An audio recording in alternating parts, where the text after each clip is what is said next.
Good evening. Tonight, we're tracing the complete history of vodka, from the frost-covered fields of early medieval Eastern Europe to the global spirit that now flows in bars from Tokyo to Sao Paulo. It's a story that spans over 1,000 years, crosses 3 continents, and reveals how a simple grain distillate became the soul of an empire and the world's most consumed spirit. This is how survival in the coldest climates created a drink that would shape cultures, economies, and international relations. You're about to discover how ancient alchemists searching for the elixir of life accidentally created the foundation for the world's most versatile spirit. You'll learn why the brutal winters of medieval Russia made vodka not just a luxury, but a necessity for survival. And you'll understand how a drink that started as monastery medicine evolved into the economic backbone of an empire. By the end of this journey, you'll never look at that clear liquid in a bottle the same way again. This isn't just the story of vodka. It's the story of human ingenuity, cultural identity, and the relentless drive to transform the ordinary into the extraordinary. Phone face down, volume at a whisper. Let's go in. The alchemist's fire, where distillation began. Long before vodka existed, before anyone even conceived of distilling grain into spirit, the ancient world was discovering the secrets of transformation. The story begins not in the frozen north, but in the sun-scorched river valleys of Mesopotamia and Egypt, where civilization itself was taking its first steps. Around 3500 BCE, in the sophisticated societies of Sumer and the Nile Delta, humans were already manipulating nature in ways that would echo through millennia. The Mesopotamians and Egyptians were masters of fermentation, brewing beer and wine with remarkable skill. But they stumbled upon something more profound: the principle of distillation. While they primarily used these early distillation techniques for creating perfumes, medicinal tinctures, and aromatic oils, they had unlocked a fundamental truth about matter: that substances could be separated, purified, and concentrated through the application of heat and the collection of vapors. Clay vessels with primitive condensation chambers have been unearthed from archaeological sites across ancient Mesopotamia, their residues still whispering tales of rose water and cedar oil. These weren't distillers in the sense we understand today. They weren't trying to create alcohol in concentrated form, but they had discovered the mechanism, the essential technology that would eventually make vodka possible. The principle was simple yet revolutionary. Heat a liquid, capture the vapor, cool it back into liquid form, and you've separated components based on their boiling points. It was practical alchemy, and it would travel across centuries and continents before finding its ultimate expression in a clear Eastern European spirit: the Golden Age of Islamic alchemy. The true refinement of distillation technology came from an unexpected source: the Islamic Golden Age. Between the 8th and 10th centuries CE, while much of Europe languished in what history remembers as the Dark Ages, the Islamic world was experiencing an explosion of scientific and technological advancement that would reshape human knowledge. Arab and Persian alchemists, building on Greek, Egyptian, and Mesopotamian foundations, transformed distillation from a crude craft into a precise science. The legendary figure of Jabir ibn Hayyan, known in the West as Geber, stands at the center of this revolution. Working in the 8th century, Jabir described sophisticated distillation apparatus and techniques in his extensive writings. He detailed the alembic, a distillation device whose elegant design, with its characteristic curved neck connecting the heated vessel to the condensation chamber, would become the template for distillation equipment for the next 1,000 years. The Arabic word al-ambik itself derived from the Greek ambix, meaning cup, but the Islamic alchemists perfected the device into something far more powerful. By the 9th and 10th centuries, scholars like al-Razi and al-Kindi were pushing the boundaries further. Al-Razi's medical texts describe the distillation of various substances for pharmaceutical purposes, documenting different types of distillation equipment and their specific uses. These weren't abstract theoretical exercises. Islamic physicians were using distilled substances to treat diseases, preserve medicines, and create compounds that would have been impossible to produce otherwise. The pharmacopoeia of the Islamic world became the most advanced in existence, and distillation was one of its most powerful tools. Crucially, these alchemists were also distilling wine, though for medicinal and chemical purposes rather than consumption, as alcohol was forbidden in Islam. They discovered that wine, when distilled, yielded a substance they called alcohol, from which we get alcohol, referring initially to any fine powder or distilled substance. They understood that this distilled essence was different from wine, more potent, more concentrated, more volatile.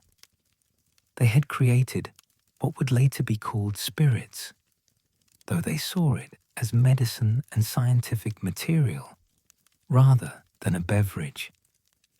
The long road north, knowledge, travels. The trade routes, knowledge, particularly valuable knowledge, never stays confined to its place of origin. The Islamic world's mastery of distillation began its inexorable journey northward and westward through the vast networks of trade routes that connected medieval civilizations. These weren't simple merchant paths. They were information highways, conduits for ideas that moved alongside silk, spices, and silver. The trade routes linking the Islamic world with Eastern Europe were ancient and well established by the early medieval period. The Volga trade route, connecting the Baltic, Scandinavia with the Caspian Sea, and ultimately with Baghdad and the Islamic Caliphates, was particularly significant. Merchants from the Khazar Khanate, Volga Bulgaria, and the emerging Rus principalities traveled these routes regularly, returning with not just material goods, but knowledge, techniques, and ideas that had flourished in the more advanced Islamic civilizations. Medical knowledge traveled particularly well, as Islamic physicians were the most advanced in the medieval world. Their texts were prized and translated. Monasteries and centers of learning in Eastern Europe, hungry for medical knowledge that could save lives, eagerly absorbed these works.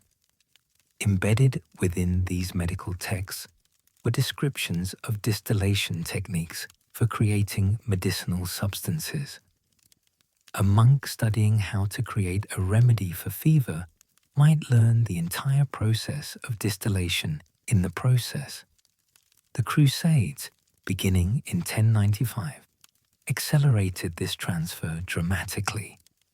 While history often focuses on the military conflicts, the Crusades also created unprecedented contact between Islamic and Christian civilizations. Crusaders returning from the Holy Land brought back not just relics and stories, but techniques and technologies. Italian merchants, who profited enormously from supplying the Crusader states, established permanent trading posts throughout the Eastern Mediterranean and became crucial intermediaries in the exchange of knowledge. By the 11th century, distillation knowledge had definitely penetrated into Eastern Europe. The monasteries of Poland, the Kievan Rus, and the broader Slavic world had access to translated Arabic texts, contact with traveling scholars, and enough practical information to begin experimenting with distillation themselves. The stage was set for the next crucial development, the application of distillation to grain rather than wine. The crucible of climate. Why Eastern Europe needed spirits. To understand why vodka emerged specifically in Eastern Europe rather than somewhere else, you must first understand the environment that demanded its creation. The medieval Rus, the collection of principalities that would eventually become Russia, Ukraine, and Belarus, endured winters that tested the absolute limits of human survival. This wasn't merely cold weather. This was cold that could kill an unprepared person in minutes, that could freeze rivers solid enough to support entire armies, that lasted from October to April. In such conditions, survival became the organizing principle of life. Every aspect of medieval Eastern European society adapted to the reality of the endless winter. Agriculture had to be compressed into a brief growing season. Food preservation became not just important, but essential. The difference between surviving until spring and starving before the thaw. And in this context, grain became central to existence in a way difficult for modern people to fully comprehend. Rye, wheat, and barley weren't just staple crops. They were the foundation of life itself. Unlike grapes, which required the relatively temperate climates of southern Europe and were vulnerable to frost, grains were hardy enough to grow in the brief northern summers and could be stored through the winter. The Slavic peoples became masters of grain cultivation, developing strains adapted to short growing seasons and techniques for maximizing yields from difficult soil. But grain presented a problem: preservation.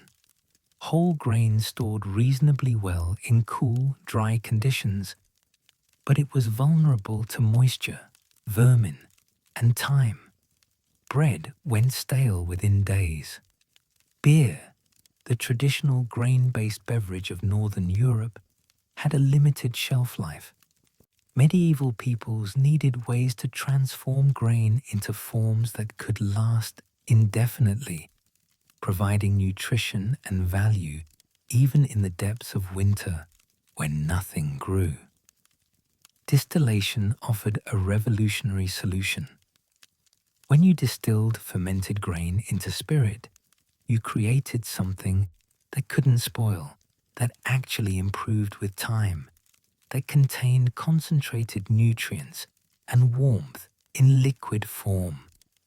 In an environment where a drink that could warm you from the inside might mean the difference between freezing and surviving, where medicine needed to last through 8-month winters, grain spirits weren't a luxury. They were a technology of survival. The medicinal aspect was equally crucial. Medieval medicine, limited as it was, relied heavily on herbal remedies. But herbs were seasonal. and their potency degraded. Distilled spirits provided the perfect medium for preserving medicinal herbs, extracting their essential compounds, and creating tinctures that remained potent indefinitely. A monastery with a good still and knowledge of distillation could create a pharmacy that worked as well in February as in August. For centuries, vodka existed in a twilight zone of oral tradition. Practical knowledge passed from distiller to distiller, monastery to monastery, with no one bothering to write it down. Distilled grain spirits were too common, too utilitarian to merit mention in the chronicles that recorded wars, royal births, and church affairs. But in 1386, something changed. Someone finally considered these spirits important enough to commit to parchment. The VODKA Chronicle, a historical record from the northeastern reaches of Russian territory, contains what many scholars consider the first explicit written reference to distilled spirits in Russia. The entry is frustratingly brief, as medieval chronicles often were, but it mentions the use of distilled spirits in a context that suggests they were already familiar to the writer and expected to be familiar to readers. This wasn't an explanation of some exotic new substance. It was a casual reference to something that already had a place in society. The significance of this 1386 reference isn't that it marks the invention of Russian vodka. Quite the opposite. It suggests that by the late 14th century, distilled spirits were common enough that chroniclers felt no need to explain what they were. If we see the first written mention in 1386, the actual practice of distillation had likely been established for generations, perhaps centuries. Writing tends to lag behind practice, especially for everyday technologies and substances. Other documentary evidence begins appearing with increasing frequency after this date. Commercial records mention spirits in trade manifests. Monastic accounts reference production costs and sales. Tax records, always a reliable indicator that something has become economically significant, begin listing duties on distilled spirits. By the early 15th century, the documentary trail becomes robust enough that we can start reconstructing not just that vodka existed, but how it was made, traded, and consumed. The 1386 reference is a marker, a moment when vodka crossed from prehistory into history, from oral tradition into written record. What the spirits mentioned in that chronicle were actually like, their quality, their strength, their flavor, we can only infer from later evidence. But we know they existed, and we know they mattered enough to write down. The Mongol storm, unexpected catalysts of change. The century before that 1386 chronicle entry had been defined by catastrophe.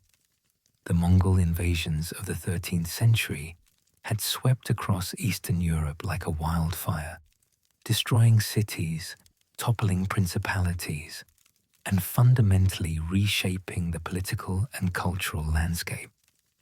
Historians often focus on the destruction, the ruined cities, the massacred populations, the tribute demanded by the Golden Horde. But the Mongol conquest also brought something unexpected: enhanced trade, cultural exchange, and the acceleration of technological transfer. The Mongol Empire, at its height, was the largest contiguous land empire in history, stretching from the Pacific Ocean to Eastern Europe. This vast domain operated under a system called the Pax Mongolica, the Mongol Peace, which, despite the violent conquest that established it, provided unprecedented security for trade and travel across Eurasia. Merchants could travel from China to Poland with reasonable safety. Ideas, technologies, and goods flowed along these routes in quantities never before seen. For vodka's development, this mattered enormously. The Mongols themselves had a sophisticated tradition of fermented mare's milk called airag or kumis, and some evidence suggests they practiced distillation to create arki, a stronger distilled version.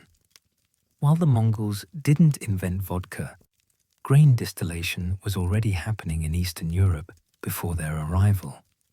Their presence accelerated the exchange of distillation knowledge and techniques. Chinese distillation technology, which had developed along different lines than European methods, became accessible through Mongol trade routes. Persian and Central Asian techniques filtered westward. The cross-pollination of ideas that occurred under Mongol rule meant that Russian and Polish distillers had access to a much broader pool of knowledge than they would have in isolation. A distiller in 14th century Moscow might learn techniques that originated in Tang Dynasty China, transmitted through Mongol intermediaries. The Mongol occupation also had economic effects that shaped vodka's development. The tribute demanded by the Golden Horde required the Russian principalities to generate significant cash wealth. This pressure accelerated commercialization and trade. Goods that could be produced and sold, including distilled spirits, became more valuable. The monasteries and noble estates that produced vodka found a growing market not just locally, but throughout the Mongol-controlled trade networks. By the time Mongol power began fragmenting in the late 14th and early 15th centuries, Eastern Europe had been fundamentally transformed. Trade networks were more extensive, commercial production was more sophisticated, and technologies like distillation had spread more widely than would have been possible in the isolated principalities of the pre-Mongol era. The storm had passed, but it left behind conditions that would allow vodka to flourish. Rye, the grain that built an empire. In the development of vodka, the choice of base grain was never neutral or arbitrary. Different grains produced different spirits with different characteristics, and in the harsh climates of Eastern Europe, one grain emerged as uniquely suited to vodka production. Rye, wheat, the preferred grain of Western Europe, grows poorly in the cold, acidic soils of Russia and Poland. It demands a longer growing season than the brief northern summers provide, and is vulnerable to frost at both ends of the season. Barley works better in cold climates. It's the grain of Scottish whiskey for good reason. But even barley struggles in the most extreme conditions of the Russian north. Rye is different. Rye is the hardest of the cereal grains, capable of germinating in near-freezing conditions and surviving frosts that would kill wheat or barley. It thrives in acidic soils where other grains fail. It produces reliable yields even in short growing seasons. For the medieval Slavic farmer, rye wasn't just a crop. It was the crop, the difference between eating and starving. Rye bread was the staple of the Eastern European diet, dark and dense and nutritious enough to sustain life through the endless winters. When distillers in Poland and Russia experimented with different grains for vodka production, rye's practical advantages quickly became apparent. Rye ferments reliably, producing consistent alcohol yields. The flavor profile of rye-based spirits is distinctive, slightly spicy, with a breadiness that wheat lacks, clean and sharp, without the heaviness of barley. When distilled properly, rye produces a spirit that is simultaneously robust and refined, powerful yet smooth. By the 15th century, rye had become the dominant base for vodka production throughout Eastern Europe. This wasn't just about agricultural practicality. It became a matter of identity.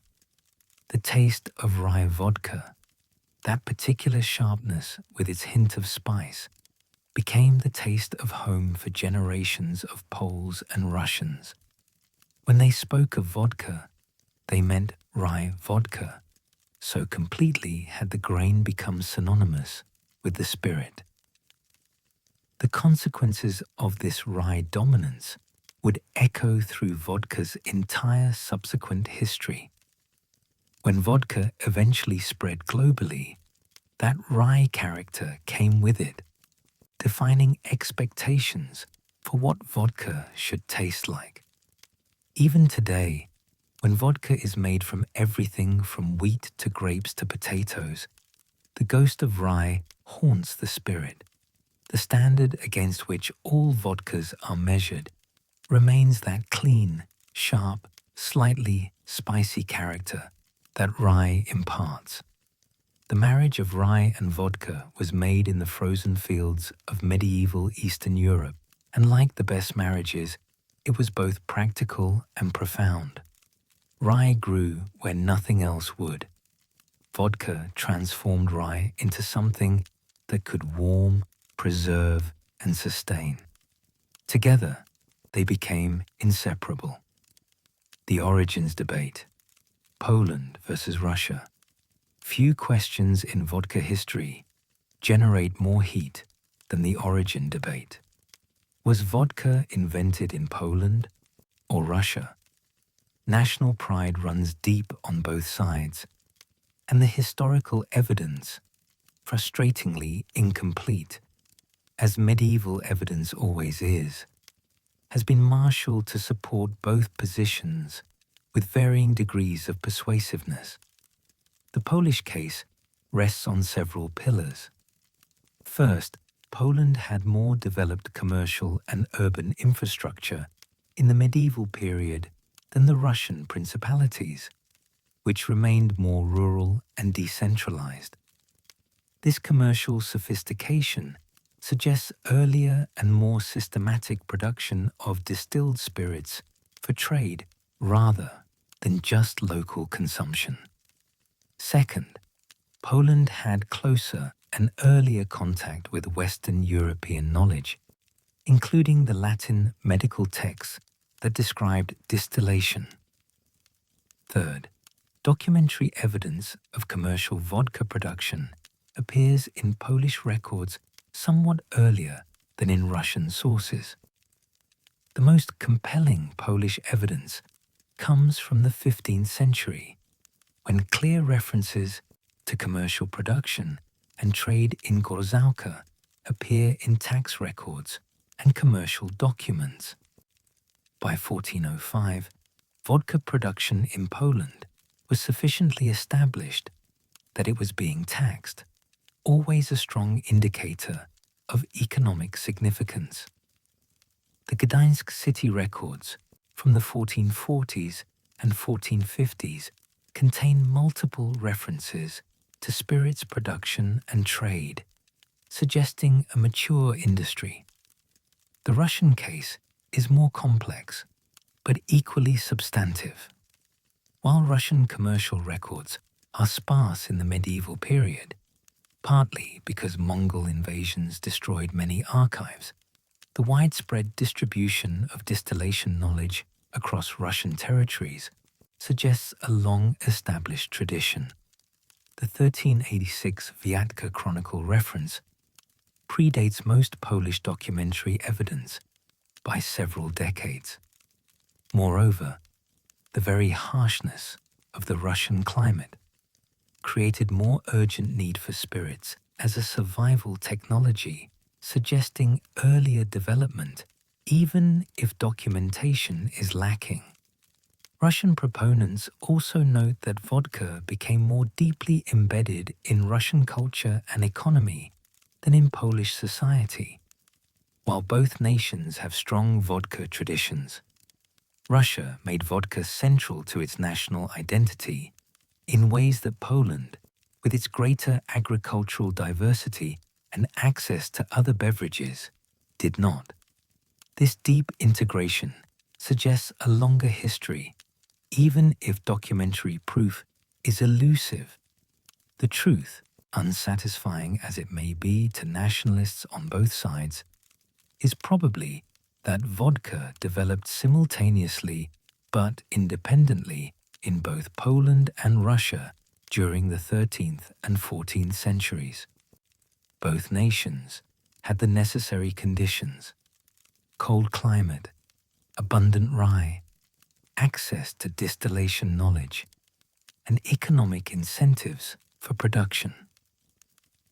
The exchange of knowledge across the porous borders of medieval Eastern Europe meant that innovations in one region quickly spread to others.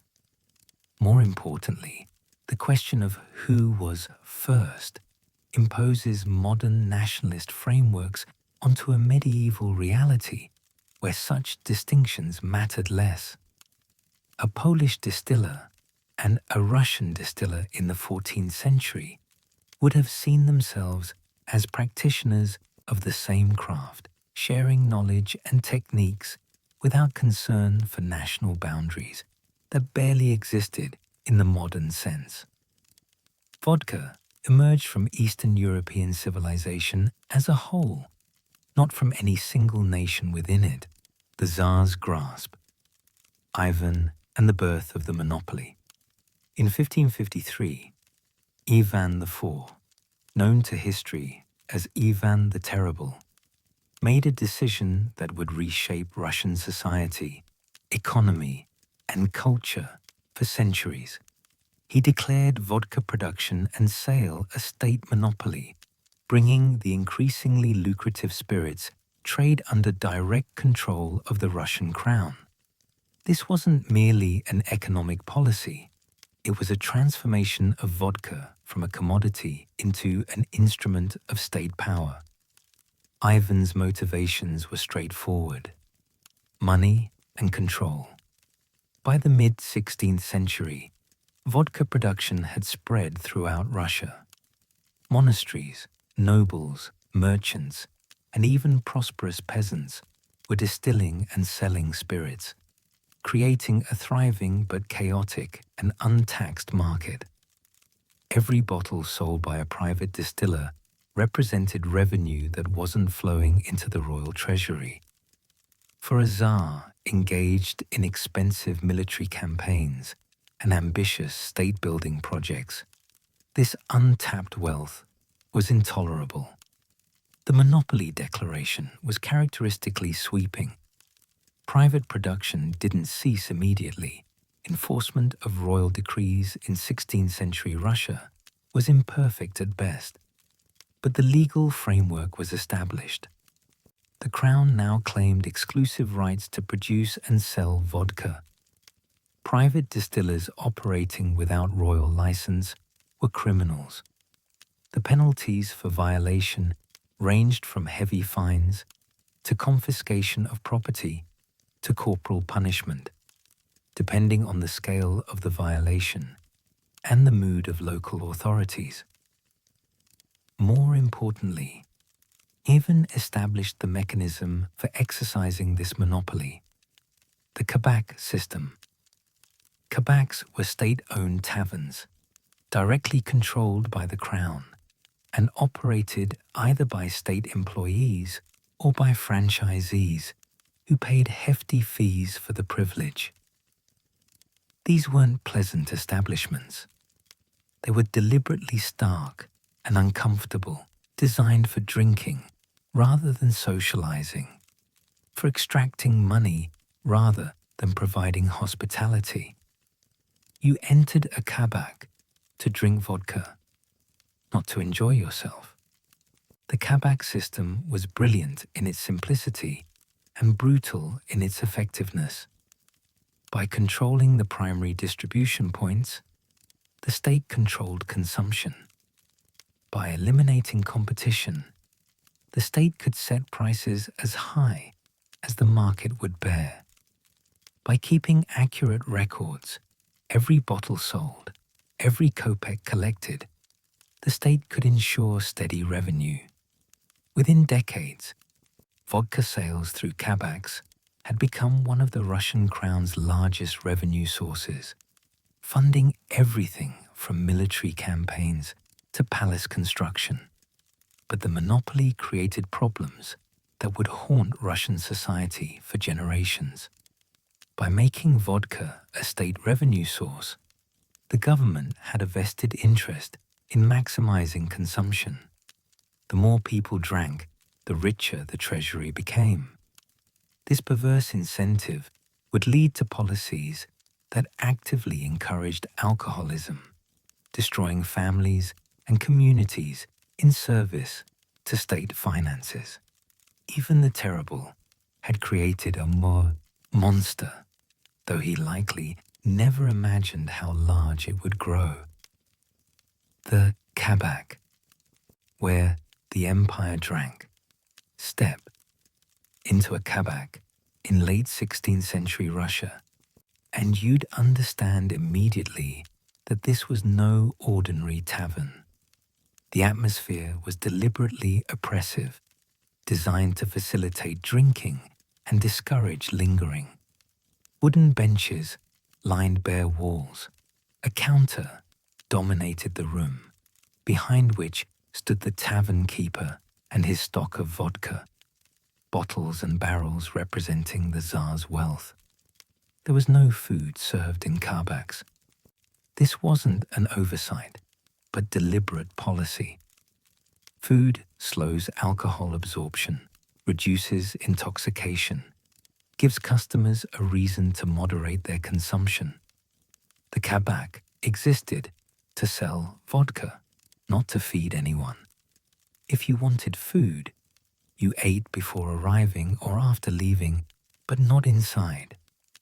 This no-food policy created a drinking culture fundamentally different from Western European taverns or even Polish vodka halls, where spirits accompanied meals and social interaction. The vodka itself came in limited varieties. The kabak stocked what the state provided, typically 1 or 2 grades of quality. For most customers, this meant ordinary vodka, harsh, imperfectly distilled, strong enough to intoxicate, but rough on the palate. Higher quality spirits existed, but were expensive and often reserved for the nobility or wealthy merchants. The ordinary Russian peasant or urban laborer drank ordinary vodka and was grateful for it. Payment was immediate and inflexible. Kabaks operated on cash-only terms. Though in a society where many people saw little actual currency, this often meant bartering goods for vodka. The tavern keeper would accept grain, tools, cloth, anything with resale value, and assign it a vodka value. The terms were rarely favorable to the customer. A peasant might trade a week's worth of grain for a day's worth of drinking, but the kabak's monopoly meant there was no alternative. The social dynamics inside the kabaks were complex and often dark. Men, kabaks were almost exclusively male spaces, drank together, but not necessarily in fellowship. Drinking was serious business, pursued with grim determination. Toasts were mandatory and elaborate, but they were rituals of compulsion rather than celebration. To refuse a toast was to insult the proposer and risk confrontation. The result was a culture of competitive drinking where manhood was measured by alcohol tolerance. Fights were common. The kabak atmosphere, the forced intensity of drinking without food, the economic anxiety of spending scarce resources on vodka, the crowded, uncomfortable conditions bred violence. Tavern keepers generally stayed behind their counters and let customers settle their own disputes unless property was being destroyed. The Tsar's government cared about revenue, not customer welfare. Yet the kabak became a central institution of Russian life. For peasants living in brutal poverty, for urban workers enduring dangerous conditions, the kabak offered escape. The vodka might be rough, the atmosphere grim, but for a few hours, the world's weight lifted. The price, measured in kopecks, in health, in family welfare, seemed worth paying at the moment, even if the morning brought crushing regret. The technology evolves. Purity through distillation. While the state monopoly reshaped vodka's economics and distribution, distillers were quietly revolutionizing the product itself. The vodka of 1600 was markedly superior to the vodka of 1500, and improvements in distillation technology were the primary reason. The breakthrough was multiple distillation. Medieval distillers had typically distilled their spirits once, producing what we'd consider rough alcohol today, perhaps 30 to 40% alcohol by volume, contaminated with various congeners and impurities that gave the spirit harsh flavors and worse hangovers. By the late 16th century, sophisticated distillers had discovered that distilling the spirit a second time, or even a third time, produced dramatically purer results. The principle was straightforward. Each distillation separated alcohol from water and other substances more completely. The first distillation concentrated the alcohol from fermented mash. The second distillation, using the first distillate as the base material, concentrated it further and left behind more impurities. A third distillation refined it even more. With each pass through the still, the spirit became cleaner, smoother, stronger. Triple distillation became the mark of quality vodka by the early 17th century. It was expensive. Each distillation consumed fuel, time, and labor, but the results justified the cost for premium spirits. Triple distilled vodka was clearer, had less odor, tasted cleaner, and produced less severe hangovers. The nobility and wealthy merchants demanded it.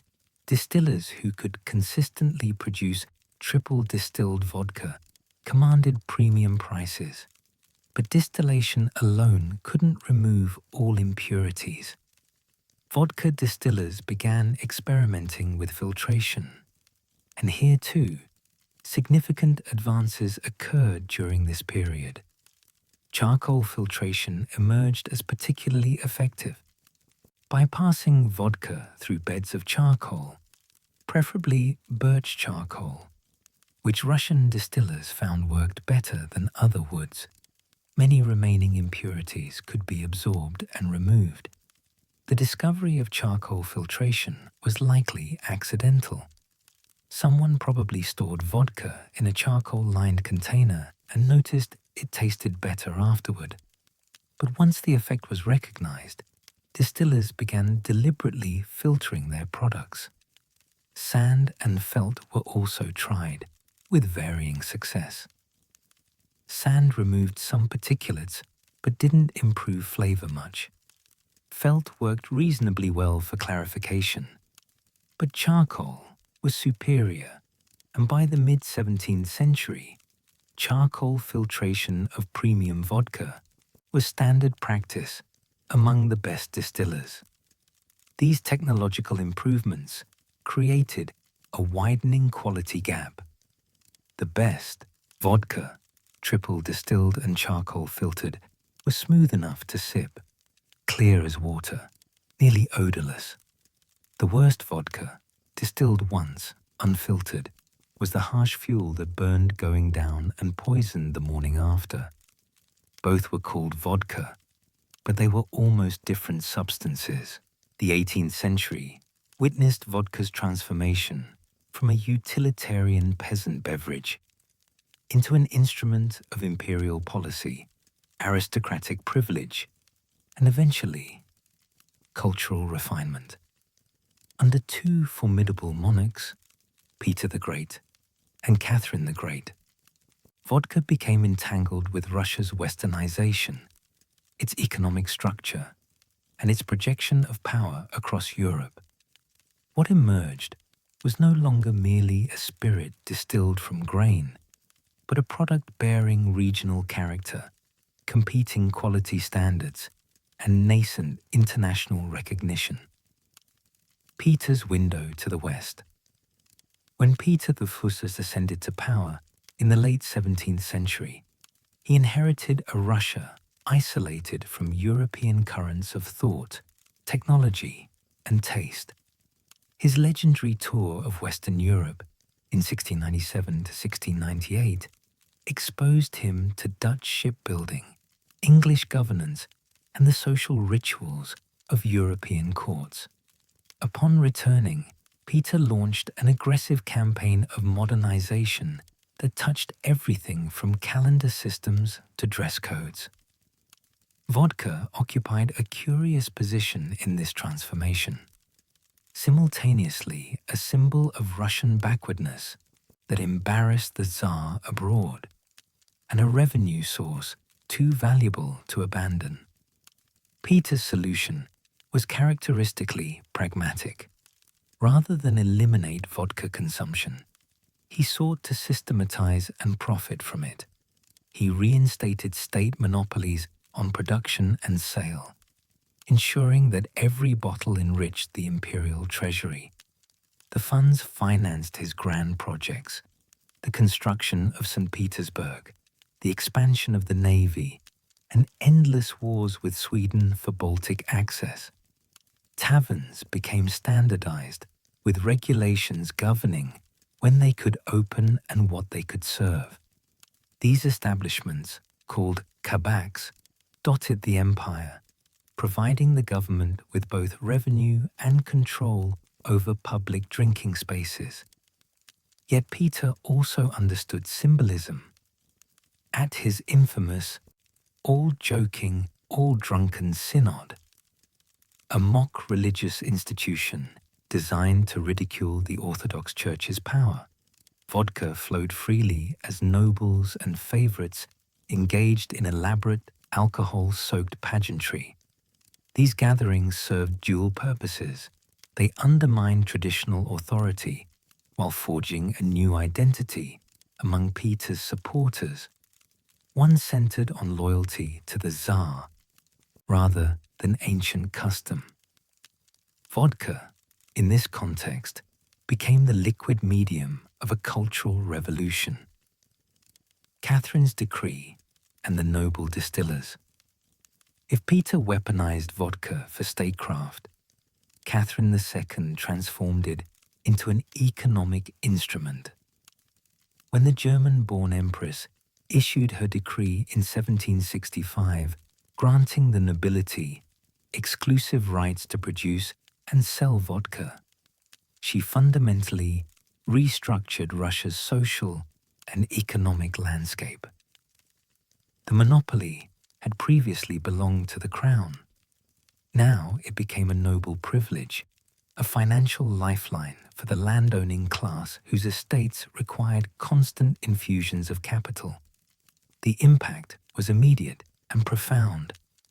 Across the empire's vast territories, from Ukraine's fertile plains to the forests of central Russia, distilleries sprang up on noble estates.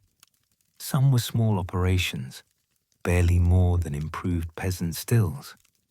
Others were substantial enterprises, employing dozens of workers and producing thousands of buckets annually. The nobility, often educated abroad and familiar with French wines and English spirits, brought new ambitions to vodka production. What had been adequate for peasants would not suffice for aristocratic tables or profitable trade. This explosion of private distilleries, estimates suggest thousands operated by century's end, created something unexpected: competition. When the government controlled production, quality mattered little beyond basic palatability. But when nobles competed for customers, refinement became essential. They experimented with filtration methods, trying charcoal, sand, and felt to remove impurities. They adjusted distillation techniques, running spirits through copper stills multiple times to achieve greater purity. Some began flavoring their vodkas with local herbs, berries, and spices, creating distinctive profiles that advertised their estate's terroir. Regional styles and estate brands. The decentralization of production fostered remarkable diversity. In Ukraine, distillers worked with wheat and developed mellower, slightly sweet profiles. Baltic estates, influenced by Germanic traditions, produced cleaner, more neutral spirits. Central Russian producers, with access to abundant rye, created robust, characterful vodkas that carried the grain's distinctive peppery notes. Certain estates became renowned for their products.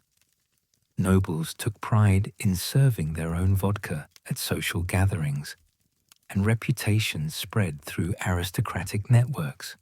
A well-made estate vodka could enhance a family's social standing, while inferior products brought embarrassment.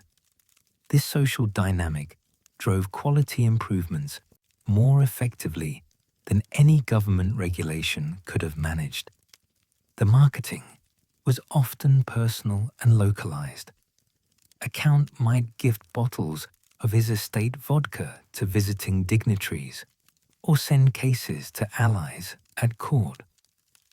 These weren't commercial transactions in the modern sense, but they established brand recognition within elite circles. Some estates began to develop consistent methods, passing down recipes and techniques from one generation to the next, creating what might be recognized today as heritage brands. Northern parallels, Swedish and Finnish traditions. While Russia's vodka culture evolved under imperial patronage, Scandinavia developed its own parallel traditions. Sweden and Finland, with similar climates and grain agriculture, had long produced distilled spirits. The Swedish brännvin, burnt wine, tradition dated to the 15th century, and by the 18th century, it had evolved into a sophisticated craft. Swedish distillers favored continuous refinement and purity, values that would later influence global vodka standards. They developed multi-column stills earlier than their Russian counterparts and experimented extensively with filtration. Flavored varieties, particularly those infused with caraway, dill, and other aromatics, became popular across social classes. These spirits served similar social functions as Russian vodka, lubricating celebrations, marking rituals, warming bodies against harsh winters, but within a different cultural framework. Finland, caught between Swedish and Russian influence, absorbed elements of both traditions. Finnish producers created vihina, their own grain spirit that shared vodka's essential character, but developed distinctive local expressions. The absence of the aristocratic production system that dominated Russia meant Finnish distilling remained more democratic, with small producers serving local communities rather than vast estates supplying regional markets. The military machine. Vodka's role in Russian military campaigns cannot be overstated. As Catherine's armies pushed south against the Ottoman Empire and west into Poland, vodka rations sustained soldiers through brutal campaigns. The standard issue wasn't generous, typically a small daily portion, but it provided crucial psychological support in armies where conditions were often horrific and discipline maintained through harsh corporal punishment. Commanders understood vodka's tactical value. Before major battles, extra rations might be distributed to boost courage. After victories, vodka flowed freely as reward and celebration. During the long winters when campaigns stalled, it helped maintain morale in frozen encampments.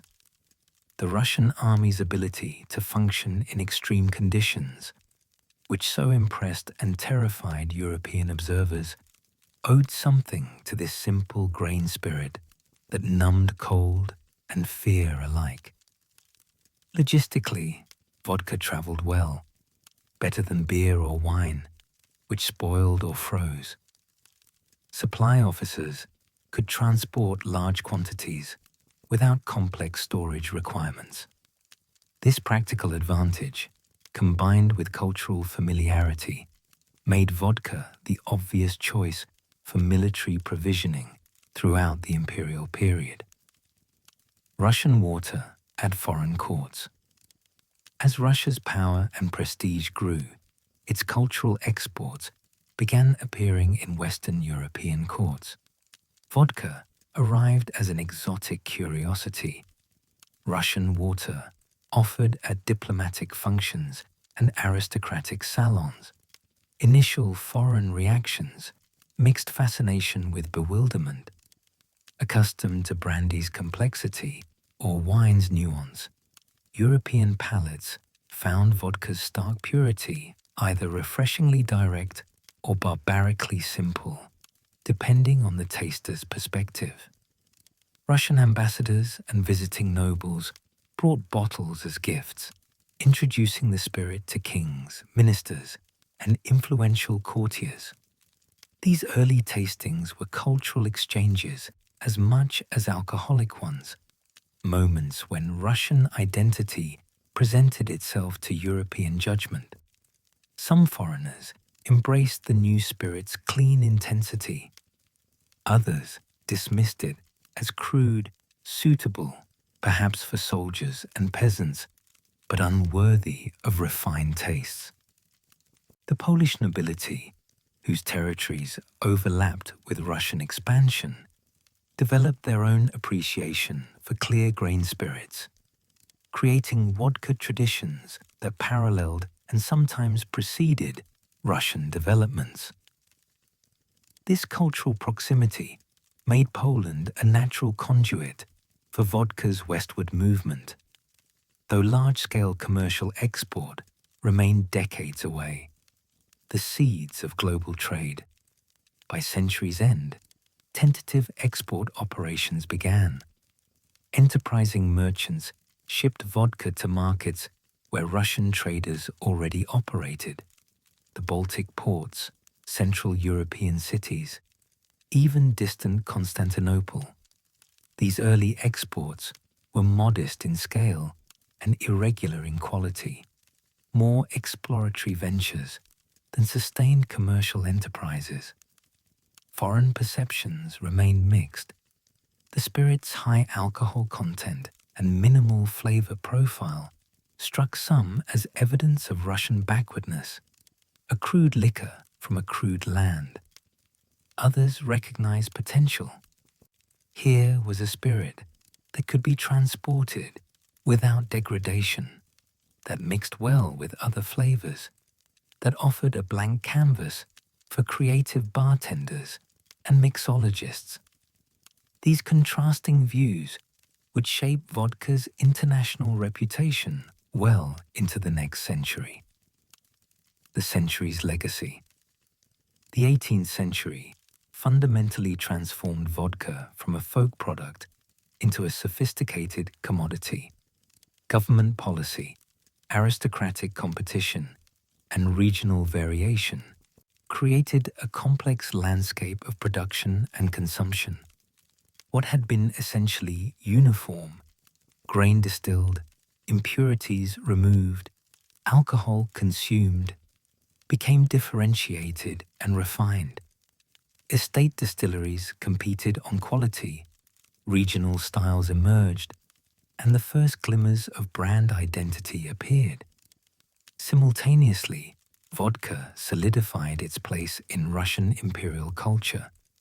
It fueled military campaigns, symbolized noble privilege, and represented Russian identity to curious foreigners. The state's financial dependence on vodka revenues ensured that production and consumption would remain central to economic policy. The nobility's investment in distilleries tied their fortunes to the spirit's continued popularity. As the century closed, vodka stood poised for its next transformation. The aristocratic craft production that had improved quality would soon face industrialization's mechanized efficiency.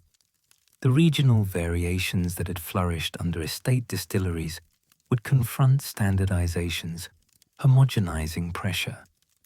And the spirit that had traveled as exotic curiosity to Western courts would, within another century, become a global commodity.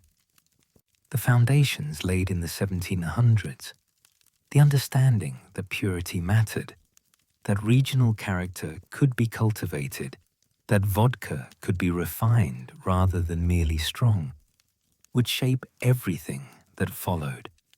The crude distillate that Peter the Great had found embarrassing among European sophisticates had become, by Catherine's death, a product with genuine character and emerging international recognition. The age of industrialization would build upon these foundations, transforming vodka yet again into something its 18th century producers could scarcely imagine. The 19th century brought the methodical gaze of science to what had been, for centuries, an empirical craft. As Russia entered its industrial age, vodka production stood at a crossroads between traditional estate distilleries and modern manufacturing. The transformation would be driven by two forces: scientific inquiry into the fundamental nature of alcohol and water, and entrepreneurial innovation that converted laboratory insights into commercial advantage. From this convergence emerged the vodka we recognize today, standardized, refined, and ready for global markets. The Mendeleev legend and its reality. Few myths in spirit's history prove as persistent as the claim that Dmitri Mendeleev invented vodka. The story typically goes that Russia's most famous chemist, creator of the periodic table, determined through rigorous experimentation that the ideal vodka should contain precisely 40% alcohol by volume. Some versions add that his 1865 doctoral dissertation on the combinations of water with alcohol established this standard, and that the Russian government subsequently mandated it as the official strength for vodka. The reality proves more nuanced and, in many ways, more interesting. Mendeleev did indeed study alcohol-water solutions intensively during the 1860s. producing his dissertation on the subject in 1865. His research examined how ethanol and water molecules interact at various concentrations, investigating changes in volume, density, and other physical properties when the two substances combine. This work represented genuine scientific advancement, providing mathematical frameworks for understanding what distillers had long observed empirically, that alcohol and water don't simply mix. They bond in complex ways that affect the resulting solution's characteristics. However, Mendeleev never claimed to invent vodka, nor did he specifically recommend 40% as ideal. That standard had emerged earlier through practical considerations. It was strong enough to prevent freezing in Russian winters, economically efficient for taxation purposes, and palatable enough for widespread consumption. The 1843 Russian standard had already established this strength decades before Mendeleev's dissertation. What Mendeleev's work did provide was scientific legitimacy for standardization efforts. His research demonstrated that specific alcohol-water ratios possessed distinct properties, giving government regulators and quality-conscious producers a scientific foundation for their standards. The periodic table's creator had inadvertently given vodka producers a seal of scientific respectability. This mattered enormously in an age when science increasingly shaped manufacturing and commerce. Chemistry enters the distillery. Beyond Mendeleev's specific contributions, the 19th century witnessed a broader transformation in how producers understood their craft. The chemistry of distillation began to be documented and taught systematically. Distillers learned why copper stills produce superior spirits. The metal catalyzed reactions that removed sulfur compounds, which caused off flavors. They gained understanding of congeners, those complex organic molecules produced during fermentation that distinguished vodka from grain-neutral spirits. Multiple distillation passes were no longer just tradition, but scientifically justified practice. Each passed through the still concentrated ethanol while leaving behind heavier fusel alcohols and other impurities. French chemist Antoine Lavoisier's earlier work on combustion and chemical elements provided frameworks that Russian chemists adapted to spirits production. The relationship between temperature and vaporization could now be precisely mapped, allowing distillers to identify exact temperature ranges for separating desirable alcohol from methanol, poisonous, and higher alcohols, harsh tasting. This scientific knowledge didn't immediately replace traditional methods, but it gave progressive producers tools for consistent quality. A distiller who understood boiling points could adjust his process based on barometric pressure. One who grasped the chemistry of congeners could make informed decisions about cuts, which portions of the distillate to keep and which to discard or redistill. Technical education began to matter. Estate distilleries that once passed knowledge from master to apprentice now sought employees with chemical training.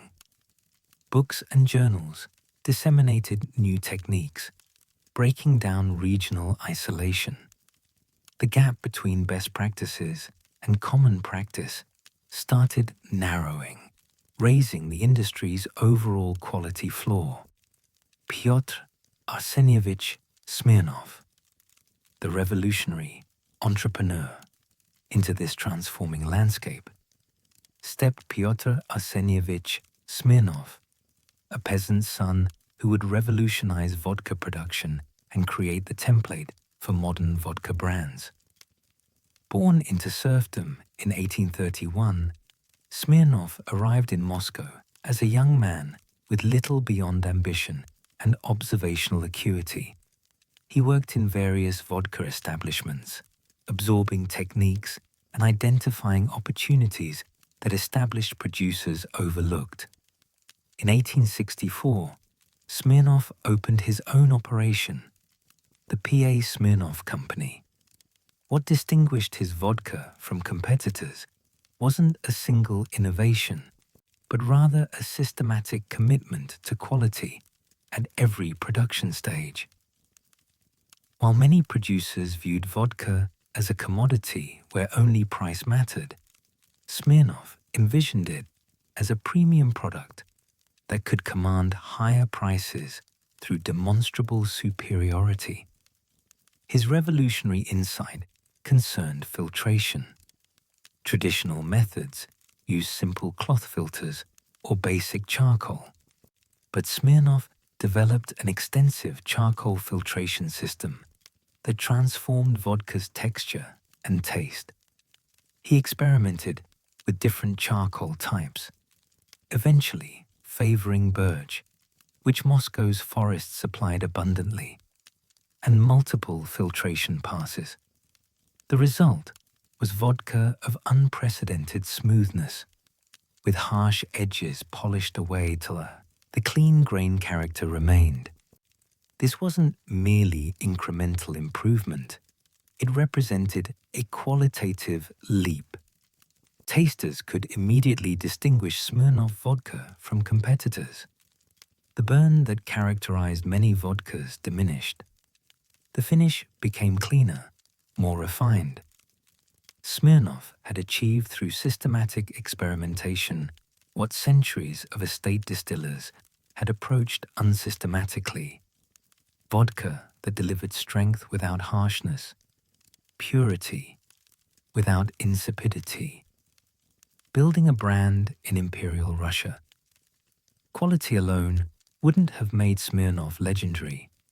His genius lay equally in marketing and brand building. In an era when most vodka sold generically or under estate names meaningful only to local consumers, Smirnov created a commercial brand with imperial ambitions. He pursued and obtained the warrant of purveyor to the imperial court, a designation that carried immense prestige and allowed him to display the imperial double-headed eagle on his bottles and advertisements. This royal appointment wasn't merely ceremonial decoration. It signaled to consumers that Russia's most discriminating palates, the Tsar and his court, preferred Smirnov vodka. For a society deeply hierarchical and status-conscious, such endorsement mattered enormously. If the imperial family drank Smirnov, surely no better vodka existed. Smirnov invested heavily in distinctive packaging. His bottles featured consistent labeling, clear branding, and quality seals that were difficult to counterfeit, important in a market rife with adulteration and fraud. He established a distribution network that extended beyond Moscow to St. Petersburg and other major cities, ensuring his vodka reached affluent consumers across the empire. Perhaps most innovatively, Smirnov understood advertising's power. He sponsored public events, distributed branded materials, and cultivated relationships with restaurateurs and tavern keepers. His vodka appeared at the best establishments, reinforcing its premium positioning. This integrated approach, quality product, royal endorsement, distinctive packaging, strategic distribution, and aggressive marketing, created Russia's first truly national vodka brand. The rise of commercial vodka houses. Smirnov's success inspired imitators and genuine competitors. Throughout Moscow and St. Petersburg, commercial vodka houses multiplied during the mid-19th century. Some, like the Smirnov family's various offshoots, family members established competing operations after disputes, directly copied his methods. Others sought differentiation through their own innovations. The Shustov brothers in Moscow developed their own premium brand, competing directly with Smirnov for upper-class consumers. In St. Petersburg, closer to Baltic influences and international trade, producers experimented with styles that reflected more cosmopolitan tastes. These urban centers became laboratories for vodka innovation, with dozens of producers competing for market share in Russia's wealthiest cities. This competition drove quality improvements industry-wide. Producers who couldn't match Smirnov's standards found their market share eroding. Those who could often thrived, creating a multi-tiered market where consumers could choose based on budget and preference. Premium vodkas commanded prices several times those of ordinary varieties, but consumers willing to pay received genuinely superior products. The commercial vodka houses also transformed labor practices. Estate distilleries had relied primarily on serf labor before 1861's emancipation, or poorly paid agricultural workers. Commercial operations in Moscow and St. Petersburg employed wage laborers, skilled workers who moved between employers based on compensation and conditions.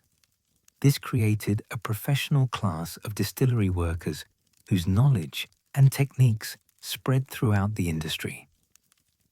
Polish and Ukrainian distinctions. While Russian producers dominated commercial production, Poland and Ukraine developed their own vibrant traditions during this period. Polish vodka, already centuries old, entered its own refinement phase. Polish distillers emphasized rye as the base grain, producing spirits with more pronounced character than the increasingly neutral Russian style. They also maintained stronger traditions of flavored vodkas, nalevka, using fruits, herbs, and spices to create complex, layered spirits that bore little resemblance to Russian vodka's emerging standard. Polish producers operated under different regulatory frameworks. As much of Poland existed under Russian imperial rule, but maintained distinct commercial practices. This created interesting hybrid traditions. Polish distillers adopting some Russian innovations while preserving their own heritage. The result was vodka that shared technical characteristics with Russian versions, but possessed distinctly Polish cultural identity. Ukrainian producers occupied a middle ground, geographically and stylistically. Ukraine's fertile grainlands supplied exceptional raw materials, and its distillers drew on both Russian and Polish influences. Ukrainian vodka often exhibited a softer character than Russian counterparts, sometimes slightly sweet from wheat or mixed grains. Regional variations flourished, with different oblasts developing recognizable styles. These national and regional distinctions created a complex landscape of vodka production across Eastern Europe. While modernization and standardization were powerful forces, local traditions and preferences ensured diversity persisted. A consumer in 860 could choose between neutral Russian vodka, characterful Polish vodka, or mellow Ukrainian varieties, each representing different approaches to the same basic spirit. Standardization and its discontents.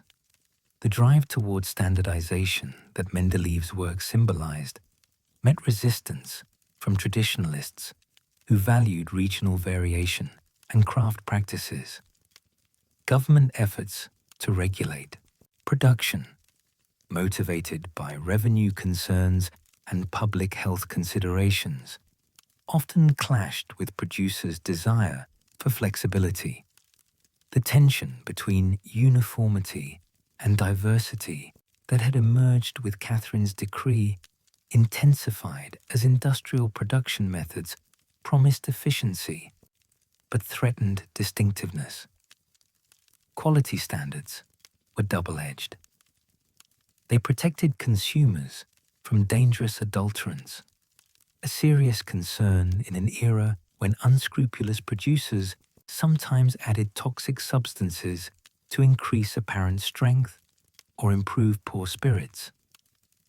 But they also constrained innovation and sometimes favored large producers who could afford compliance costs over small operations that lacked capital for expensive equipment. The debate over what constituted proper vodka reflected broader questions about Russian modernization. Should the empire embrace Western-style industrial standardization or preserve traditional craft methods? Could quality and efficiency coexist, or did they necessarily conflict? These questions, playing out in vodka production, echoed throughout Russian society as the empire grappled with industrialization's challenges and opportunities. The half-century preceding World War I marked vodka's transformation from regional spirit to industrial commodity and national institution. Between 1860 and 1914, technological innovation, state policy, and railroad expansion converged to create the modern vodka industry, while simultaneously embedding vodka so deeply in Russian culture that it became inseparable from national identity. The continuous column still revolutionized production. Mass manufacturing achieved unprecedented scale, and standardization created consistency across an empire spanning 11 time zones. Yet even as vodka became Russia's most valuable export and largest source of state revenue, mounting evidence of social devastation and moral crisis forced uncomfortable reckonings about the relationship between a nation and its drink. By 1914, vodka represented both Russia's greatest commercial success and its most troubling social problem, a contradiction that revolution would soon exploit. The introduction of continuous column stills during the 1860s and 1870s fundamentally transformed vodka production from artisanal craft to industrial process. Unlike traditional pot stills that operated in batches, requiring heating, distillation, cooling, and cleaning between runs, continuous stills processed raw materials without interruption, dramatically increasing efficiency and output. These towering columns, often reaching several stories high, allowed fermented mash to enter at the top while steam entered from below, creating countercurrent flow that extracted alcohol with remarkable efficiency and purity. For vodka production, continuous distillation proved particularly advantageous. The technology's ability to achieve extremely high proof, often 95 or 96% alcohol by volume, meant that the resulting spirit contained minimal congeners, flavor compounds, or impurities from the base ingredients. This near-pure ethanol could then be diluted and filtered to create vodka with unprecedented consistency and neutrality. Where pot stills required skilled distillers making constant adjustments and produce spirits with distinctive character reflecting their ingredients, continuous stills operated with mechanical precision, transforming any fermentable material into nearly identical neutral spirit. Russian distillers embraced this technology enthusiastically, installing massive column stills in purpose-built facilities that resembled factories more than traditional distilleries. Production capacity increased exponentially as single installations could produce, in days, what traditional operations achieved in months. The Smirnov distillery in Moscow, for instance, operated continuous stills that produced thousands of vedros, the traditional Russian liquid measure of approximately 12 liters, daily, volumes unimaginable to earlier generations of distillers. This industrialization brought quality control and standardization previously impossible. Continuous monitoring of temperature, pressure, and alcohol content allowed precise management of distillation. Chemical analysis verified purity and consistency. Filtration through charcoal, sand, or other media removed remaining impurities, creating vodka of reliable quality, regardless of ingredient variations or seasonal changes. The romantic image of the master distiller, using sensory evaluation and accumulated wisdom, gave way to engineers with thermometers, hydrometers, and technical manuals ensuring that every bottle met exact specifications. The scale achieved by Russian vodka production during this period was staggering by contemporary standards. Major distilleries became among the largest industrial facilities in the empire, employing thousands of workers and consuming raw materials measured in millions of puds, a traditional Russian unit equal to about 16 kilograms. The Smirnov operation in Moscow alone processed grain from vast agricultural regions, transformed it through continuous distillation, and distributed millions of bottles annually across Russia and into export markets. This mass production required infrastructure matching its ambition. Distilleries constructed enormous fermentation halls where thousands of wooden or metal vessels converted grain mash into alcohol. Storage facilities held vast quantities of raw materials and finished product. Bottling operations employed hundreds of workers filling, corking, labeling, and packing bottles using increasingly mechanized processes. By the early 20th century, the largest vodka producers resembled modern manufacturing plants more than traditional craft distilleries, with production lines, quality control laboratories, and logistics operations coordinating complex supply chains.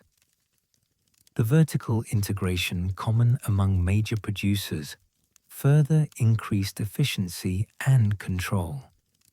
Some distilleries owned grain farms, ensuring reliable ingredient supplies. Others operated cooperatives, producing barrels for storage, glass factories manufacturing bottles, or printing facilities creating labels. The Smirnov enterprise exemplified this integration, controlling production from grain procurement through retail distribution, maximizing profit margins while ensuring quality consistency that smaller competitors could not match. This industrial scale transformed vodka from artisanal product to commodity. Where earlier vodka varied significantly based on ingredients, production methods, and regional traditions, industrial vodka achieved standardization that made bottles from different producers or regions largely interchangeable.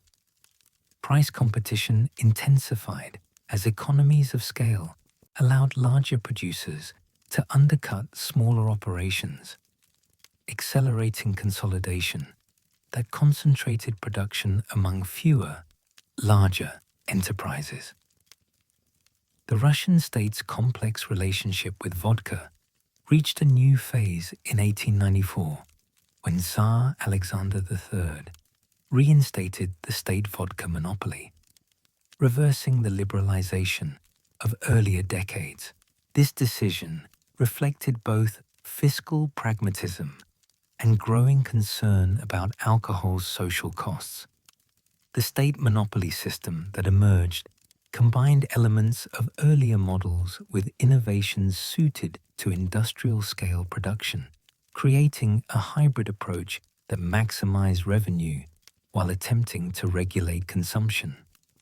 Under the monopoly system, the state controlled vodka sales through government-operated retail outlets while contracting production to licensed private distillers. This arrangement generated enormous revenue through markup between production costs and retail prices, while theoretically allowing the state to monitor and control consumption. The monopoly standardized vodka at 40% alcohol by volume, the iconic Russian standard that would define vodka globally, ensuring consistency while simplifying taxation and quality control. The revenue generated was extraordinary. By the early 1900s, the vodka monopoly provided approximately one-third of all Russian state revenue, making it the single largest contributor to imperial finances. These funds supported military expansion, industrial development, administrative operations, and court expenses. The Russian state's dependence on vodka revenue created perverse incentives. Government finances relied on high consumption of a product increasingly recognized as socially destructive, creating tension between fiscal necessity and public health that never resolved satisfactorily. The monopoly system also attempted to address social concerns through regulations limiting sales hours, prohibiting sales to minors, and restricting consumption in public spaces. State-operated retail outlets replaced private taverns, where drinking had been less supervised. Educational campaigns warned about alcohol's dangers, yet these measures proved largely ineffective against the fundamental contradiction.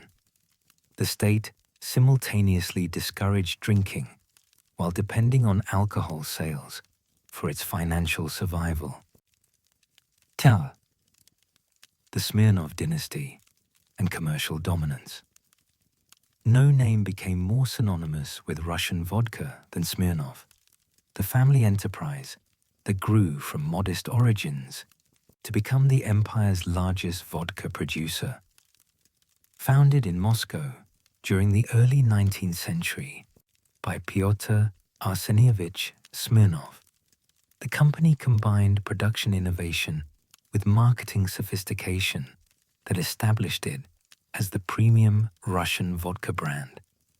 By the late 19th century, Smirnov vodka was served at the imperial court, exported internationally, and recognized throughout Russia as the quality standard against which competitors measured themselves. The Smirnov success reflected multiple factors beyond production quality. The family invested heavily in branding and marketing, creating distinctive bottles, labels, and packaging that made their products instantly recognizable. They cultivated relationships with aristocratic consumers and influential merchants, ensuring that Smirnov vodka appeared at prestigious gatherings and exclusive establishments. They expanded distribution aggressively, establishing networks of dealers and retailers that made Smirnov available throughout the empire and in major European cities. Quality control obsessed the Smirnov operation. Pyotr Smirnov personally supervised production, implementing rigorous testing and filtration methods that ensured consistency.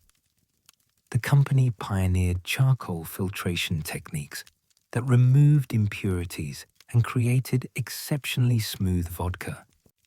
They sourced ingredients carefully, using high-quality grain and pure water that enhanced their product's character.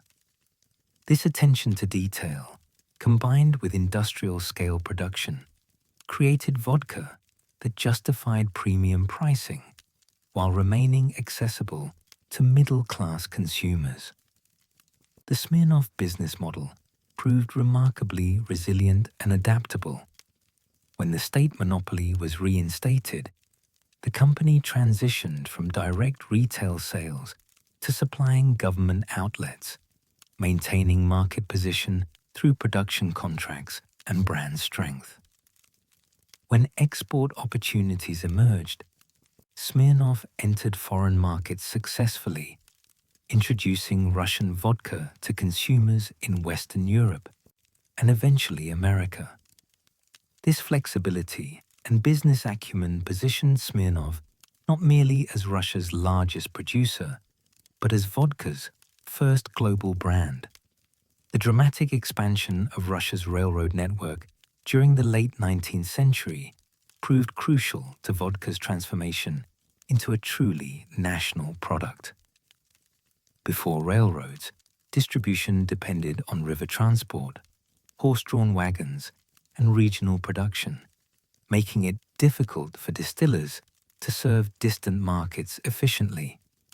The construction of thousands of miles of railroad track connecting European Russia to Siberia, the Caucasus, and Central Asia created distribution networks that allowed vodka produced in Moscow or St. Petersburg to reach consumers across the empire within days rather than months. Railroads also transformed the economics of vodka production. Distilleries could source grain from the most productive agricultural regions regardless of location, shipping raw materials to central production facilities rather than operating numerous small distilleries near grain sources. Finished vodka traveled efficiently to markets thousands of miles distant, allowing economies of scale that consolidated production while expanding distribution. The major producers established warehouses and distribution centers at key rail junctions, creating logistics networks that anticipated modern supply chain management. This national distribution capability accelerated standardization and brand recognition. A consumer in Vladivostok could purchase the same Smirnoff vodka available in Moscow, with consistent quality and pricing. Regional variations and local producers faced increasing competition from nationally distributed brands with superior marketing and established reputations.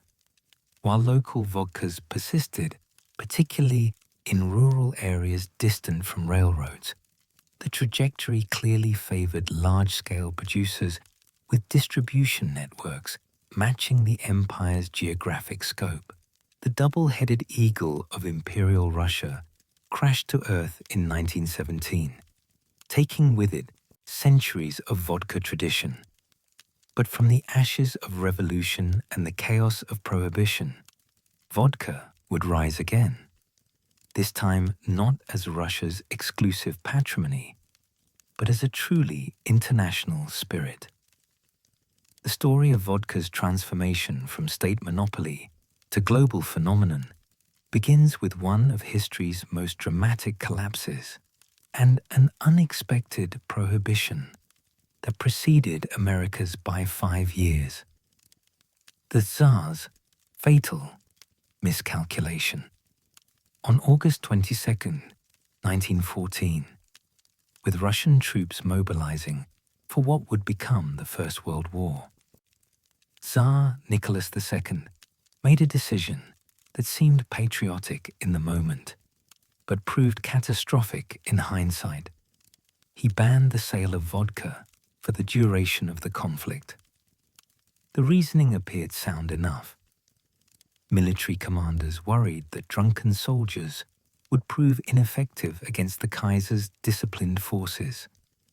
Religious groups had long condemned vodka as a moral plague. The temperance movement, which had gained strength across Europe and America, finally found its moment in Russia. Nicholas believed he was protecting his army and his people. Instead, he gutted his own treasury. Vodka sales had provided roughly 30% of state revenue, a staggering dependence that revealed just how thoroughly the spirit had woven itself into Russia's economic fabric. Overnight, those rubles stopped flowing into government coffers. The timing could not have been worse. War devours money, and Russia had just eliminated its most reliable source of funds. The prohibition did not, of course, stop Russians from drinking. It merely stopped them from buying legal vodka. What followed was predictable to anyone familiar with human nature and the history of attempts to legislate sobriety. Underground distillation exploded. Russians called it samagon, meaning self-distilled, and they made it from anything fermentable they could find: potatoes, beets, grain, even sawdust when times grew desperate. Samagon operations ranged from crude to surprisingly sophisticated. Peasants rigged stills in their cottages. Urban dwellers hid distillation equipment in apartment buildings. The product varied wildly in quality, from merely harsh to genuinely dangerous. Without the state's quality controls, methanol poisoning became common. People went blind. People died. But people kept drinking, and they kept distilling, because vodka had become more than recreation for many Russians. It was medicine, warmth, escape, and social lubricant all at once. The black market enriched criminals while the government hemorrhaged revenue it desperately needed. By some estimates, illegal alcohol production during the Prohibition years approached what legal production had been before the ban. The difference was that now organized crime controlled it, and the state collected nothing. Revolution and the politics of spirits. When revolution finally came in 1917, vodka played an unlikely, symbolic role. The Bolsheviks initially viewed alcohol as a tool of oppression, a way the ruling classes kept the proletariat stupefied and compliant. Lenin himself spoke against drunkenness, seeing it as incompatible with the discipline required to build a socialist state. The revolutionary government maintained the prohibition, adding ideological justification to wartime practicality. But vodka had become intertwined with questions of Russian identity and state power in ways the Bolsheviks would eventually need to acknowledge. The massive state distilleries stood empty, enormous industrial complexes that represented both capital investment and technical expertise. The expertise, in particular, was about to scatter to the winds. For the families who had built fortunes on vodka, revolution meant catastrophe. The Bolsheviks nationalized industries, confiscated wealth, and executed or imprisoned those they deemed class enemies. The vodka dynasties, families who had refined their craft over generations, faced a stark choice: flee or face almost certain death. Vladimir Smirnov, whose family had risen to prominence in the vodka trade, found himself with nothing. The Bolsheviks seized the Smirnoff distilleries, the formulas, the brand name, everything. He escaped Russia with his life and little else, joining hundreds of thousands of Russian émigrés who fled westward, carrying their culture, their skills, and their memories with them. The Russian diaspora and vodka's preservation. Russian émigré communities formed in cities across Europe: Paris, Berlin, Prague, Constantinople. These communities clung to their culture with the particular fervor of people who have lost their homeland. They established Russian restaurants, Russian bookshops, Russian churches, and they wanted Russian vodka. The émigrés were not just nostalgic drinkers. Among them were the master distillers, the men who understood vodka's secrets, who knew how temperature affected flavor, how filtration transformed harshness into smoothness, how the choice of base ingredients shaped the final spirit. This knowledge, carried in the heads of refugees, would prove invaluable. Vladimir Smirnov settled in Constantinople initially, then moved to Paris. In the French capital, surrounded by other Russian exiles, he set about rebuilding what he had lost. He could not recreate the massive industrial operation his family had commanded in Russia, but he could make vodka. Good vodka. Vodka that tasted like home. By the mid-1920s, Smirnov had established a small distillery in Paris. He adapted the family recipe to French ingredients and equipment, maintaining as much fidelity to the original as circumstances allowed. He called his product Smirnov, using the French transliteration of his family name. It was a modest operation, nothing like the empire his family had once controlled, but it was his, and it represented a lifeline to Russian identity for the émigré community. Other Russian distillers set up similar operations across Europe. They competed and collaborated, refined their techniques, and slowly began attracting non-Russian customers, curious about this clear spirit that Russians prize so highly. Vodka was becoming, almost accidentally, an international product. The American connection. In 1930, Vladimir Smirnov made a decision that would change vodka's destiny forever. He met Rudolf Kunet, a Russian émigré who had established himself in America. Kunet had ambition and American connections. Smirnov had a recipe and a name that meant something to Russians. They struck a deal. Smirnov sold Kunet the rights to produce Smirnoff vodka in the United States. The price was modest. Smirnov needed money, and America seemed impossibly distant from vodka's natural market. Neither man could have predicted that this transaction would eventually make Smirnoff the best-selling spirit brand in America, or that vodka would become the United States' most popular liquor. But that triumph lay years in the future, beyond the repeal of American prohibition, beyond the Second World War, beyond developments neither Smirnov nor Kunet could foresee. In 1930, it was simply a business transaction between two exiles trying to salvage something from the wreckage of revolution. The Soviet reversal. Back in Russia, now the Soviet Union, the Bolsheviks discovered what Nicholas II had learned too late. A government needs revenue, and vodka generates revenue more reliably than almost any other source. Ideology gave way to fiscal reality. In 1925, the Soviet state legalized vodka production again, establishing what it called the vodka monopoly.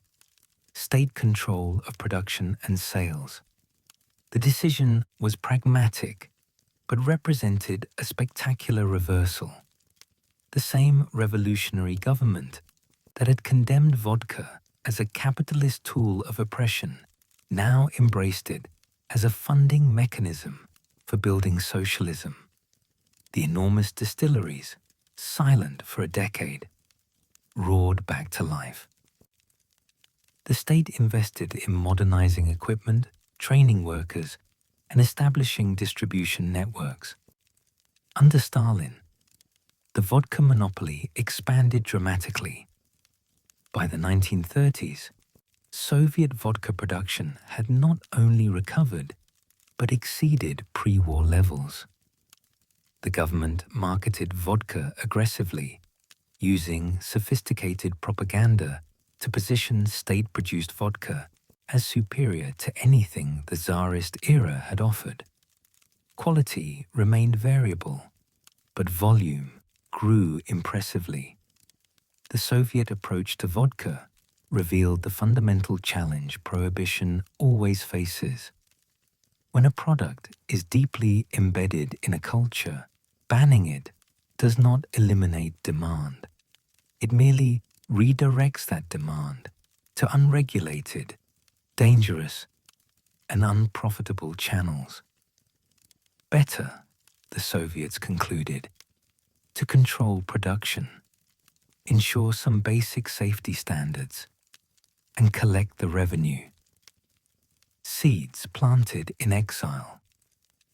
The revolution that destroyed Russia's vodka dynasties inadvertently set the stage for vodka's global future. The émigrés, who fled westward, brought with them not just recipes, but an entire culture of vodka appreciation.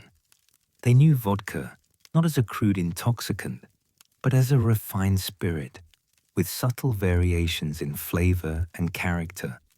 They understood the importance of purity, smoothness, and proper serving temperature. This knowledge, preserved in exile, would prove crucial when vodka eventually reached mass markets in the West. The Russian distillers, who established operations in Paris, Berlin, and eventually America, maintained quality standards that elevated vodka above the rough reputation it had sometimes carried. They insisted vodka could be smooth, clean, even elegant. The diaspora also created a network of cultural connections that would later facilitate vodka's international marketing. Russian restaurants in Western cities introduced non-Russian customers to vodka in a controlled cultural context. The spirit became associated with a certain romantic notion of Russian culture, exotic but accessible, strong but refined. Revolution had scattered vodka's masters across the globe. Within 2 decades, that scattering would transform from tragedy to opportunity as vodka began its journey from Russian national drink to international phenomenon. The old monopolies were gone, destroyed by revolution and war. In their place, a more diverse and ultimately more influential vodka culture was beginning to emerge. The seeds planted in exile would soon bear remarkable fruit, though few in 1930 could have imagined just how far vodka would travel from its troubled homeland. Something remarkable happened to vodka in the 1950s and 1960s. A spirit that most Americans had never heard of before World War II became the defining liquor of the modern age. By 1960, Smirnoff stood as America's best-selling vodka. By 1970, vodka had overtaken gin, the spirit that had dominated American cocktail culture for generations, to become the country's most popular liquor. This transformation represented more than shifting consumer preferences. It marked a cultural revolution in how Americans thought about drinking, sophistication, and modernity itself. The story of vodka's conquest of the West is a tale of marketing genius, cultural timing, and a spirit that seemed almost designed for the emerging sensibilities of the post-war world. It is also one of history's great ironies, a quintessentially Russian product triumphing in America during the height of the Cold War. Heublein's masterstroke. When John Martin's Heublein Company acquired the struggling Smirnoff brand in 1939, vodka remained virtually unknown to American drinkers. Even after Prohibition ended, American palates gravitated toward whiskey, gin, and rum. Vodka was exotic, foreign, and had no established place in American cocktail culture. Martin faced the challenge of introducing an unfamiliar product to a skeptical market. His breakthrough came not from emphasizing vodka's Russian heritage, but from repositioning it as the anti-whiskey. Heublein's advertising campaigns in the 1950s highlighted vodka's lack of strong flavor, marketing it as the spirit that leaves you breathless. This phrase held double meaning. Vodka would not leave telltale alcohol breath, making it perfect for the lunch martini or the discreet drink. For a nation increasingly conscious of appearances and social propriety, this advantage proved compelling. The marketing was relentless and sophisticated. Heublein positioned Smirnoff as modern, clean, and cosmopolitan. Print advertisements featured elegant settings and attractive people enjoying vodka cocktails. The message was clear. Vodka was not your father's whiskey or your grandfather's gin. It was the spirit of now, of youth, of the future.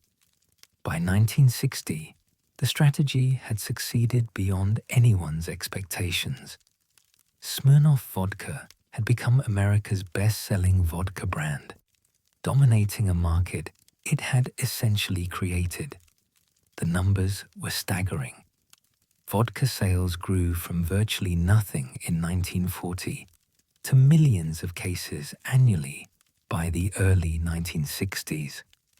Heublein's revenue soared, and competitors rushed to introduce their own vodka brands. The cocktail revolution. Vodka's rise coincided with and accelerated a revolution in American cocktail culture. The spirit's relatively neutral flavor made it extraordinarily versatile. Bartenders discovered they could mix vodka with almost anything, creating drinks that were accessible to people who found whiskey too harsh or gin too botanical. The Bloody Mary exemplified vodka's cocktail potential. Created in the 1920s but popularized in post-war America, this savory concoction of vodka, tomato juice, and spices became the sophisticated brunch drink. It was substantial enough to feel like a meal, complex enough to seem refined, and the vodka base meant it mixed smoothly without overwhelming the other ingredients. The screwdriver demonstrated vodka's democratic appeal. Simply vodka and orange juice, it required no bartending expertise and tasted more like breakfast than booze. Critics dismissed it as unsophisticated, but its simplicity made it wildly popular, especially among younger drinkers and women, groups that had traditionally been excluded from hard liquor culture. The vodka martini emerged as perhaps the most significant cocktail development. Purists insisted that a real martini required gin, but vodka martinis gained steady acceptance. James Bond's preference for vodka martinis famously shaken, not stirred, gave the drink international glamour and cultural cachet. By the late 1960s, ordering a vodka martini carried no stigma. Indeed, it signaled modernity and sophistication. Other vodka cocktails proliferated. The Moscow Mule, served in distinctive copper mugs, became a fixture of mid-century cocktail culture. The Vodka Collins offered a lighter alternative to the gin-based Tom Collins. Bartenders experimented constantly, discovering that vodka's neutrality made it the perfect canvas for creative mixing. This cocktail revolution transformed American drinking culture. Vodka drinks were more approachable than whiskey cocktails, less acquired taste than gin drinks, and more versatile than rum concoctions. They fit perfectly with the casual sophistication that characterized post-war American social life. Madison Avenue's vision. The advertising industry seized on vodka as the ideal product for the emerging consumer culture. Madison Avenue agencies crafted campaigns that associated vodka with everything Americans aspired to be: young, modern, worldly, successful, attractive. Smirnoff advertisements appeared in glossy magazines, on television, and on billboards. They featured cosmopolitan settings, penthouse parties, elegant restaurants, international destinations. The people in these ads were invariably well-dressed, attractive, and clearly enjoying sophisticated lives. The implicit message was that vodka drinkers were part of an elite club of people who understood quality and modernity. The cleanliness narrative proved particularly effective. Advertisements emphasized vodka's purity, its lack of congeners that caused hangovers, its refined production process. This appealed to Americans' growing preoccupation with hygiene, health, and scientific modernity. Vodka was not just a drink. It was a clean drink, a pure drink, a modern drink. Marketing also exploited vodka's adaptability. Unlike whiskey or gin, which had strong traditional associations, vodka could be whatever advertisers wanted it to be. It was simultaneously exotic and familiar, traditional and innovative, strong and smooth. This flexibility allowed marketers to target different demographics with different messages while maintaining a consistent premium positioning. The strategy worked spectacularly. By the mid-1960s, vodka advertising had created not just demand for a product, but an entire lifestyle aspiration.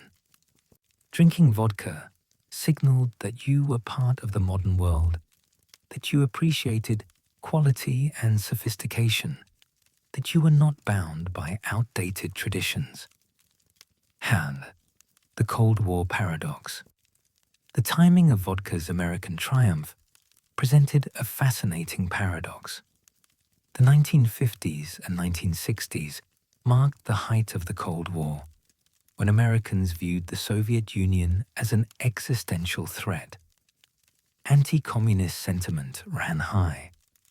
Soviet symbols and products were generally unwelcome in American culture. Yet vodka, unmistakably Russian in origin and association, not only survived, but thrived. How did a Russian spirit conquer America during the most intense period of American-Soviet antagonism? Part of the answer lies in vodka's successful rebranding. Hope Lane and other marketers downplayed or ignored vodka's Russian origins, focusing instead on purity, modernity, and sophistication. Smirnoff's Russian heritage was acknowledged, but not emphasized. The brand became American through naturalization. The paradox ran deeper, though.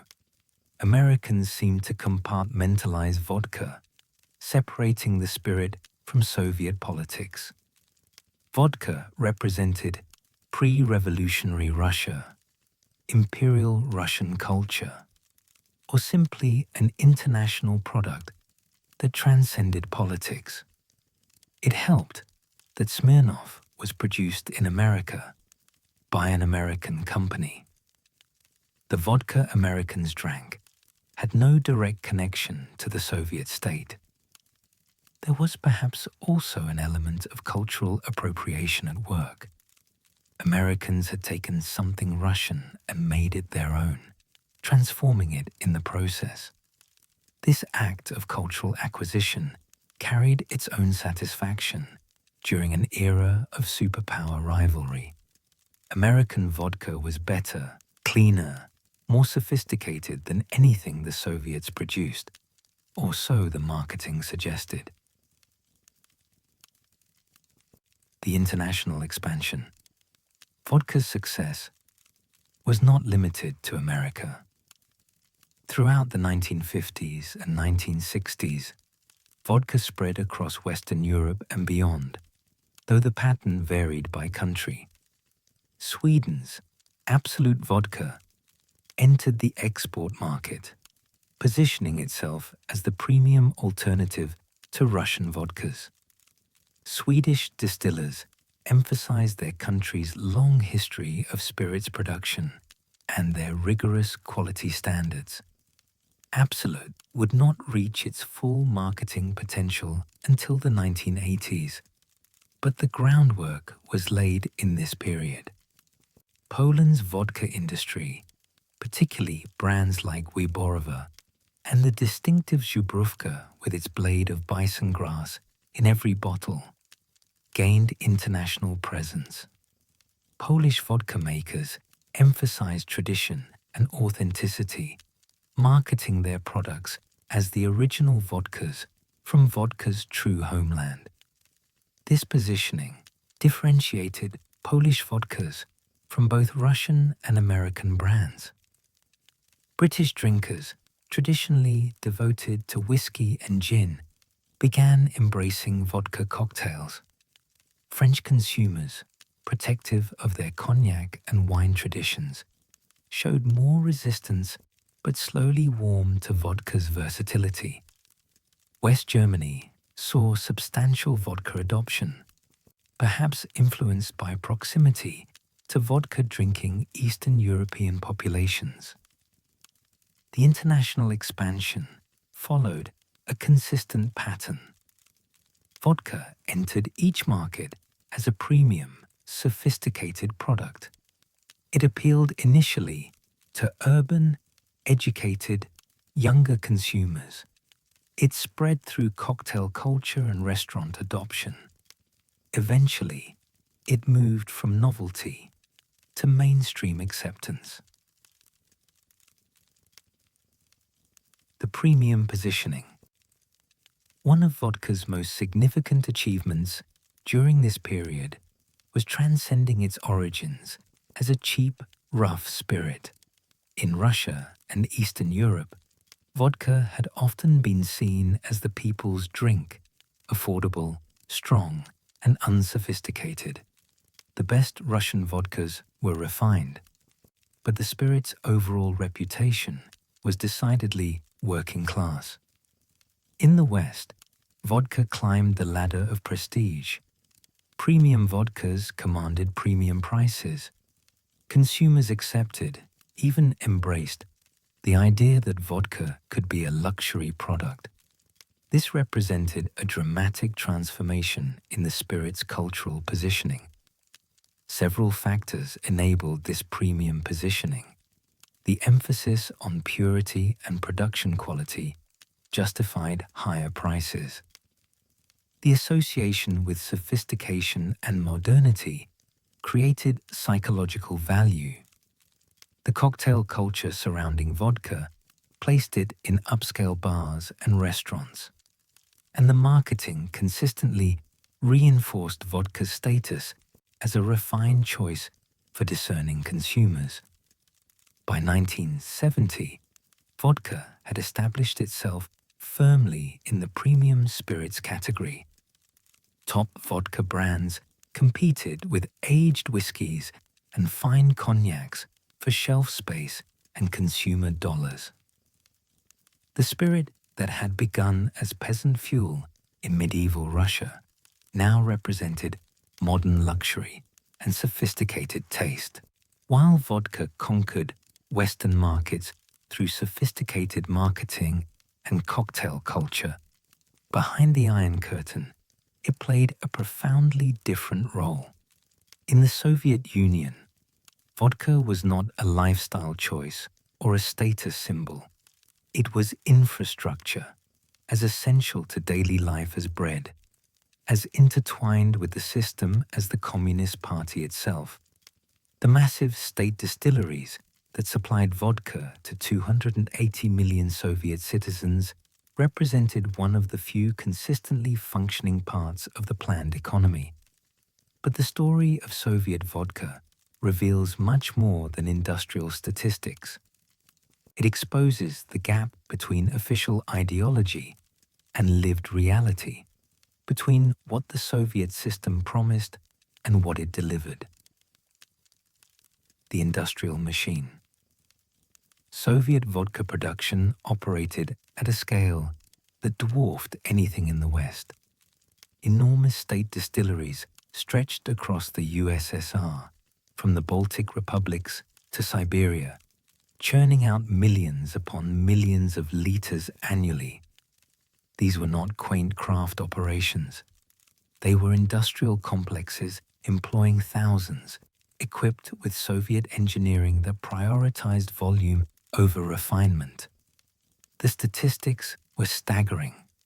By the 1970s, Soviet per capita alcohol consumption ranked among the highest in the world, with vodka accounting for the vast majority of spirits consumed.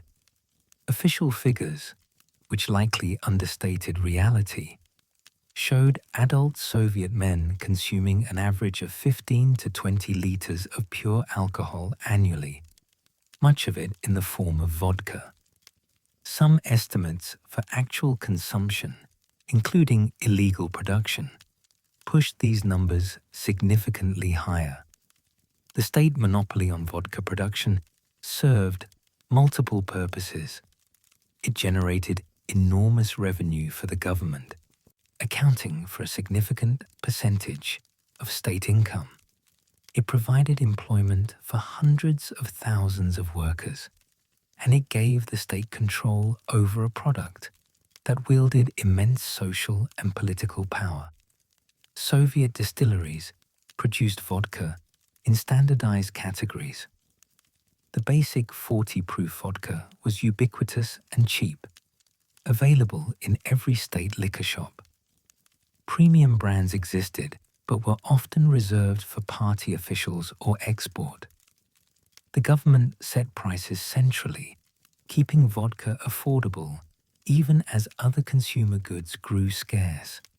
This was not generosity, it was necessity. The system needed vodka to function. Quality and its absence. Western vodka advertising in this era emphasized purity, smoothness, and refined production techniques.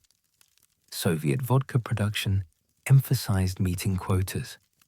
The quality control that Western distillers took for granted was often absent or inadequately enforced in Soviet facilities operating under intense pressure to produce volume. The basic Soviet vodka was harsh. It burned going down. It produced legendary hangovers. Some batches were worse than others, depending on the raw materials available and the conscientiousness of the workers producing it. During agricultural shortfalls, distillers made do with whatever starches they could obtain. The resulting product often bore little resemblance to the refined spirit vodka could be. Soviet citizens developed elaborate rituals around making vodka more palatable. They chilled it thoroughly, served it in small glasses for quick consumption, and always accompanied it with substantial food, pickles, cured meats, black bread. These traditions emerged partly from culture, but also from practical necessity. You needed food to cushion the blow of truly harsh vodka. Premium Soviet vodkas existed and were genuinely good. Brands produced for export or for elite consumption met international quality standards, but ordinary citizens rarely encountered these. The vodka available in state shops was functional rather than enjoyable, a means to an end rather than a product to be savored. Workers in vodka distilleries occupied a paradoxical position. They were technically privileged, employed in facilities that generated revenue the state desperately needed. But they also labored in conditions that were often dangerous, with inadequate safety equipment and overwhelming production pressures. Alcoholism among distillery workers was endemic, hardly surprising given constant proximity to the product and the stress of Soviet industrial life. The Samagon economy. State production never eliminated black market vodka. Samagon, illegally distilled spirits, remained a constant throughout Soviet history, sometimes comprising as much as a third of all alcohol consumed. The persistence of illegal distillation revealed the state's ultimate inability to monopolize a product so deeply embedded in daily life. Samagon production ranged from crude operations producing barely drinkable spirits to sophisticated setups that rivaled state quality. Rural areas, where state surveillance was less intense, harbored countless small distilleries. Urban apartments concealed ingenious contraptions for producing moonshine. The ingredients varied wildly: grain when available, potatoes, beets, sugar, even industrial alcohol when desperate. The risks were real. Authorities periodically cracked down on Samagon production, confiscating equipment and fining or imprisoning producers. But enforcement was inconsistent and often half-hearted. Local officials frequently ignored illegal distillation, sometimes because they were customers themselves. The system had created a demand it could not fully satisfy, and Samagon filled the gap. Quality control in the black market was non-existent. Stories circulated constantly about people dying or going blind from bad Samagon. Industrial alcohol, stolen from factories and inadequately purified, killed dozens every year. But the risks did not stop production or consumption. People needed vodka, and they would get it however they could. Social infrastructure. To understand Soviet vodka, you must understand what it enabled. In a system characterized by shortage, inefficiency, and bureaucratic obstruction, vodka served as social lubricant, currency, and coping mechanism all at once. Getting anything done in the Soviet system often required personal connections and informal arrangements. Need an apartment repaired? Bring vodka for the workers. Want a doctor to see you promptly? A bottle helped. Trying to obtain scarce goods? Vodka smoothed transactions. This was not officially acknowledged, but everyone understood it. Vodka was the grease that made the creaky machinery of Soviet life function. The practice had a name: blat, the system of informal reciprocity and favor trading that actually ran Soviet society beneath the official command economy. Vodka was Blatt's universal currency. It was valuable, portable, imperishable, and universally desired. A bottle of vodka could accomplish what official channels never could. This created a strange dynamic. The state produced vodka to generate revenue and maintain social stability. But that same vodka enabled a grey economy that undermined official economic planning. Citizens used state-produced vodka to circumvent state systems, creating informal markets and relationship networks that the command economy could neither eliminate nor fully control. Workplace culture reinforced vodka's centrality. Celebrating a colleague's birthday without vodka was unthinkable. Sealing a business arrangement required shared toasts. Even casual workplace socializing revolved around drinking. The elaborate toasting traditions that characterized Russian drinking culture served practical purposes in Soviet life. They built solidarity, demonstrated trustworthiness, and created the personal bonds that made navigating the system possible. Toasts, celebrations, and survival. Soviet drinking culture developed distinctive characteristics shaped by the pressures of socialist reality. The toast became elevated to an art form. A good toast demonstrated wit, education, and emotional intelligence. At any gathering, participants took turns proposing toasts, each trying to outdo the previous speaker in eloquence and feeling. These toasts followed unofficial rules. The first was always to the occasion or the guests. The second often honored women. The third remembered the absent or the dead. Subsequent toasts ranged widely, but certain topics were always safe: friendship, health, peace, mothers. Other topics were carefully avoided or addressed obliquely, especially in mixed company or when the group's political reliability was uncertain. The ritual of toasting served multiple functions. It structured drinking, preventing the simple solitary consumption that marked alcoholism. It maintained social connection and demonstrated cultural literacy.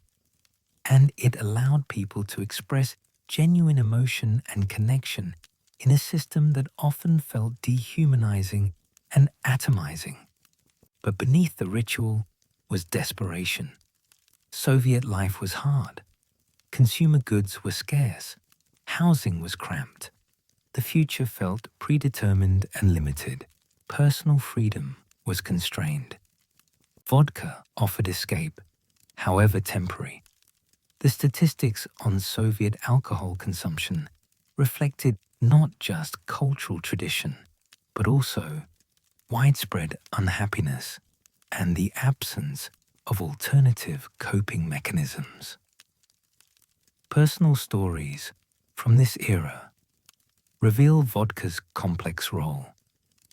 A factory worker describes drinking with colleagues after shifts, the vodka making bearable the monotony and exhaustion of industrial labor. A teacher explains keeping vodka for parents who needed convincing to see their children's challenges realistically. A doctor admits that vodka helped him sleep after impossible shifts in understaffed hospitals.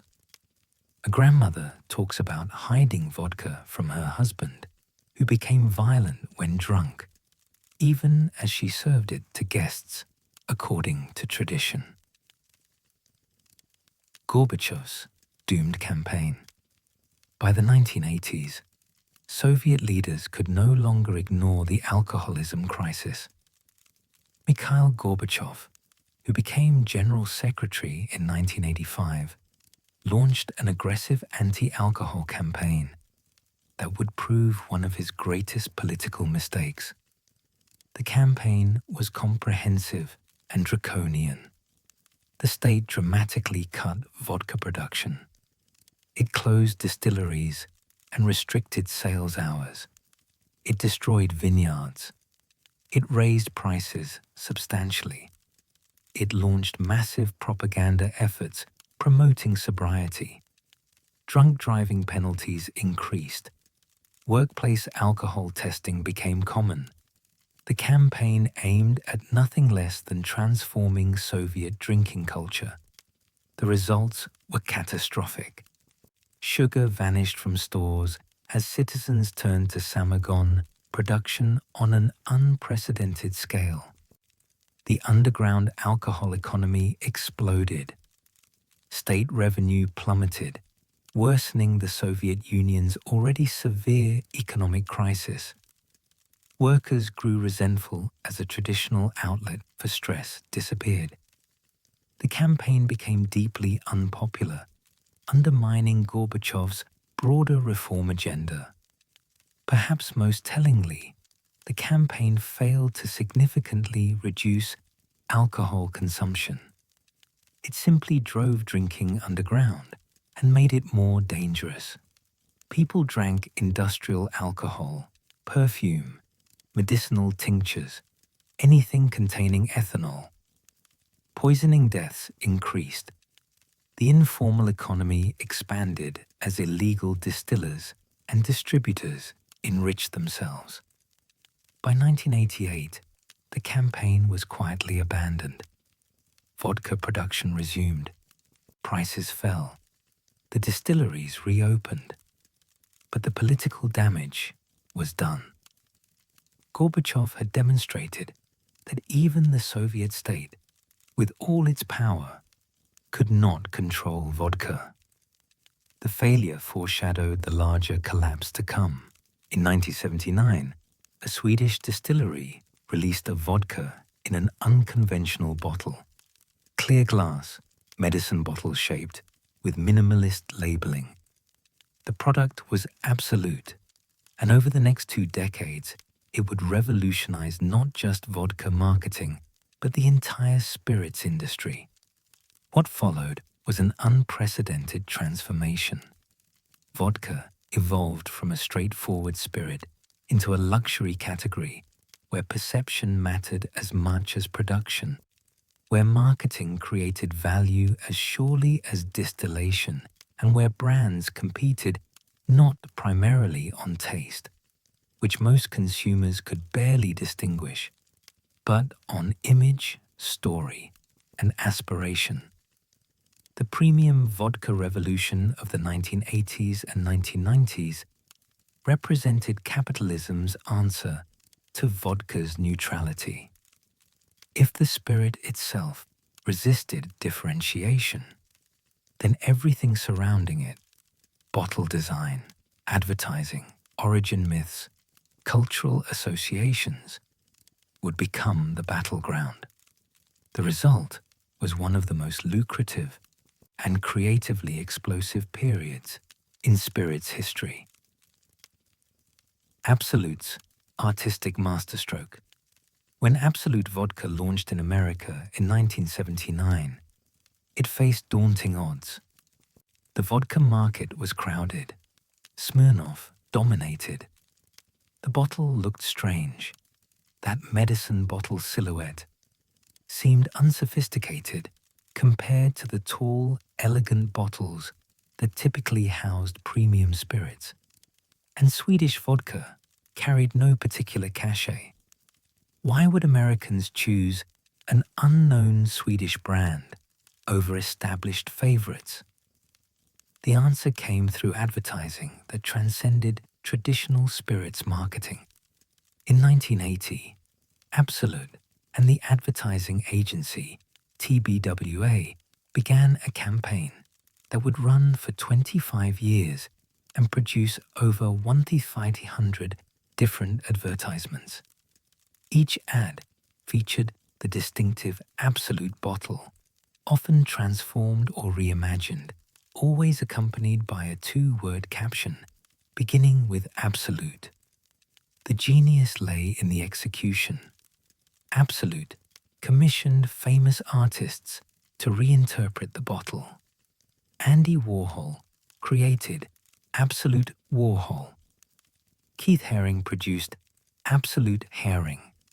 Hundreds of artists, designers, and photographers contributed their visions. The bottle appeared as a swimming pool, a ski slope, a city skyline, a flower arrangement. The advertisements were collectible, artistic, clever, and endlessly varied. This approach accomplished several things simultaneously. It positioned Absolute as culturally sophisticated, a brand that appreciated art and creativity. It made the advertisements themselves entertaining and worth noticing, generating buzz and word of mouth. It created an identity that transcended the liquid in the bottle, and it justified premium pricing by associating the brand with high culture and artistic achievement. The strategy worked spectacularly. By the late 1980s, Absolute had captured substantial market share. By the 1990s, it challenged Smirnoff's dominance. The brand became a cultural phenomenon, referenced in popular culture, discussed in art circles, and displayed proudly in upscale bars and homes. People bought Absolute not just for the vodka, but for what the bottle represented: sophistication, creativity, and cultural awareness. Absolute demonstrated that vodka, precisely because of its neutrality, could be a perfect vehicle for brand storytelling. The liquid mattered less than the narrative surrounding it. This realization would reshape the entire premium spirits industry. Creating the super premium category. If Absolute showed that vodka could be premium, Grey Goose proved it could be super premium, a category that barely existed before the brand's 1997 launch. Created by American businessman Sidney Frank, specifically for the luxury market, Grey Goose was brilliantly conceived as the vodka for people who wanted the best and were willing to pay for it. The Grey Goose origin story emphasized every luxury marker possible.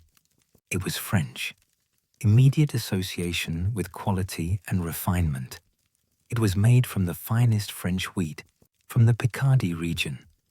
It used spring water from Gensac-le-Palou, filtered through Champagne limestone. Master distiller François Thibault personally oversaw production. The bottle was elegant, frosted glass with embossed geese in flight. Here was the crucial innovation. Grey Goose launched at the highest price point in the vodka category, higher even than established premium brands. This pricing was not justified by production costs. Vodka, even good vodka, is relatively inexpensive to produce. It was justified by positioning, by the story, by the promise of exclusivity and superior quality. The gamble paid off immediately. Luxury consumers, conditioned to believe that higher price indicated higher quality, embraced Grey Goose. Bartenders at upscale establishments stocked it prominently. It became the vodka to request by name when you wanted to signal sophistication and means. Within a few years, Grey Goose had established itself as the definitive super premium vodka. Sidney Frank sold Grey Goose to Bacardi in 2004 for $2.2 billion, an almost unimaginable return on investment for a brand barely 7 years old.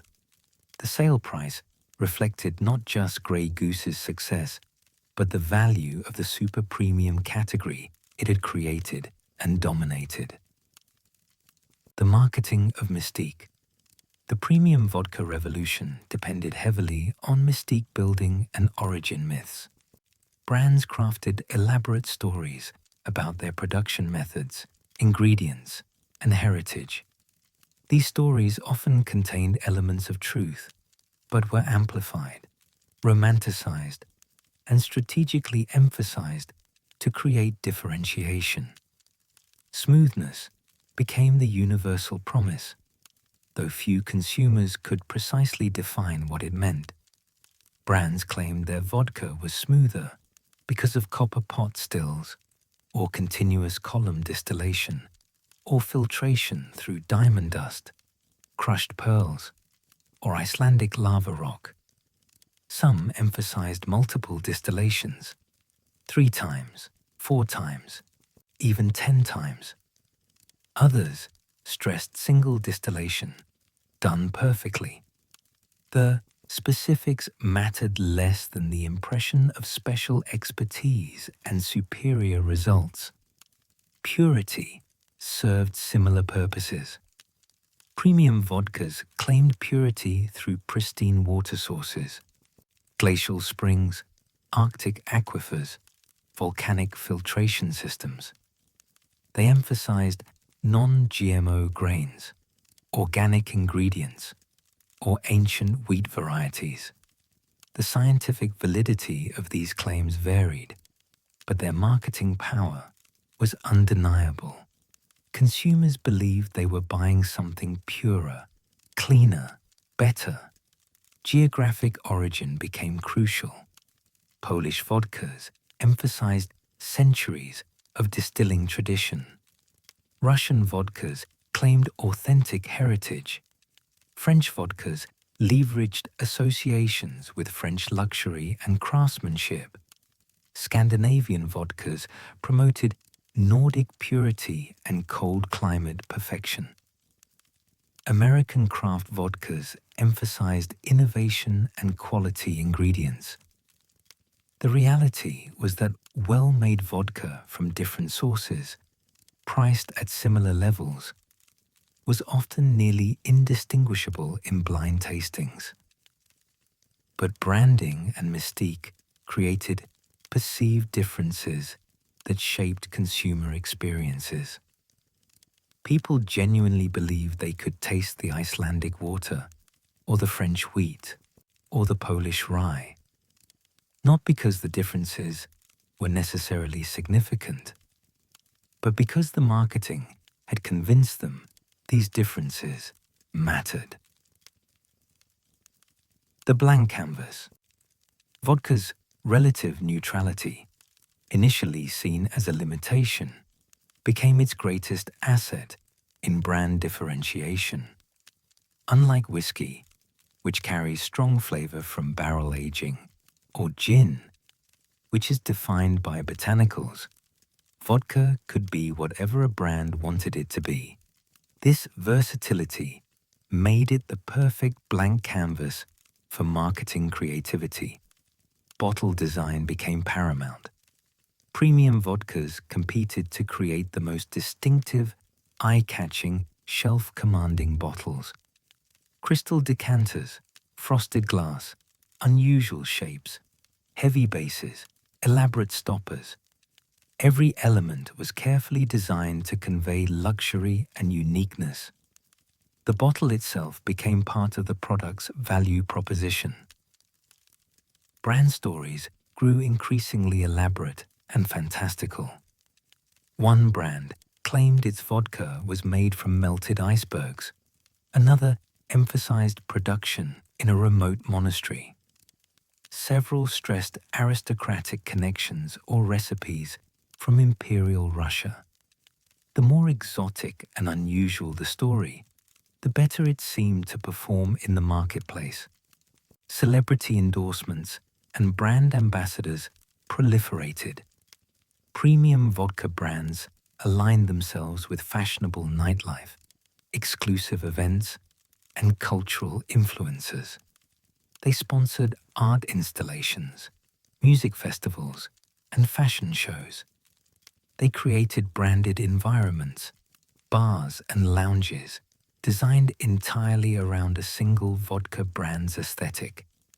This approach required substantial investment. Premium vodka marketing budgets dwarfed production costs. but the margins justified the spending. A bottle of vodka that cost a few dollars to produce could retail for $50 or more if the brand story was compelling enough and the positioning successful. The flavor explosion. The mid-1990s saw the beginning of flavored vodka's explosion into mainstream popularity, while flavored vodkas had existed for centuries. Polish Żubrówka with bison grass dated back generations.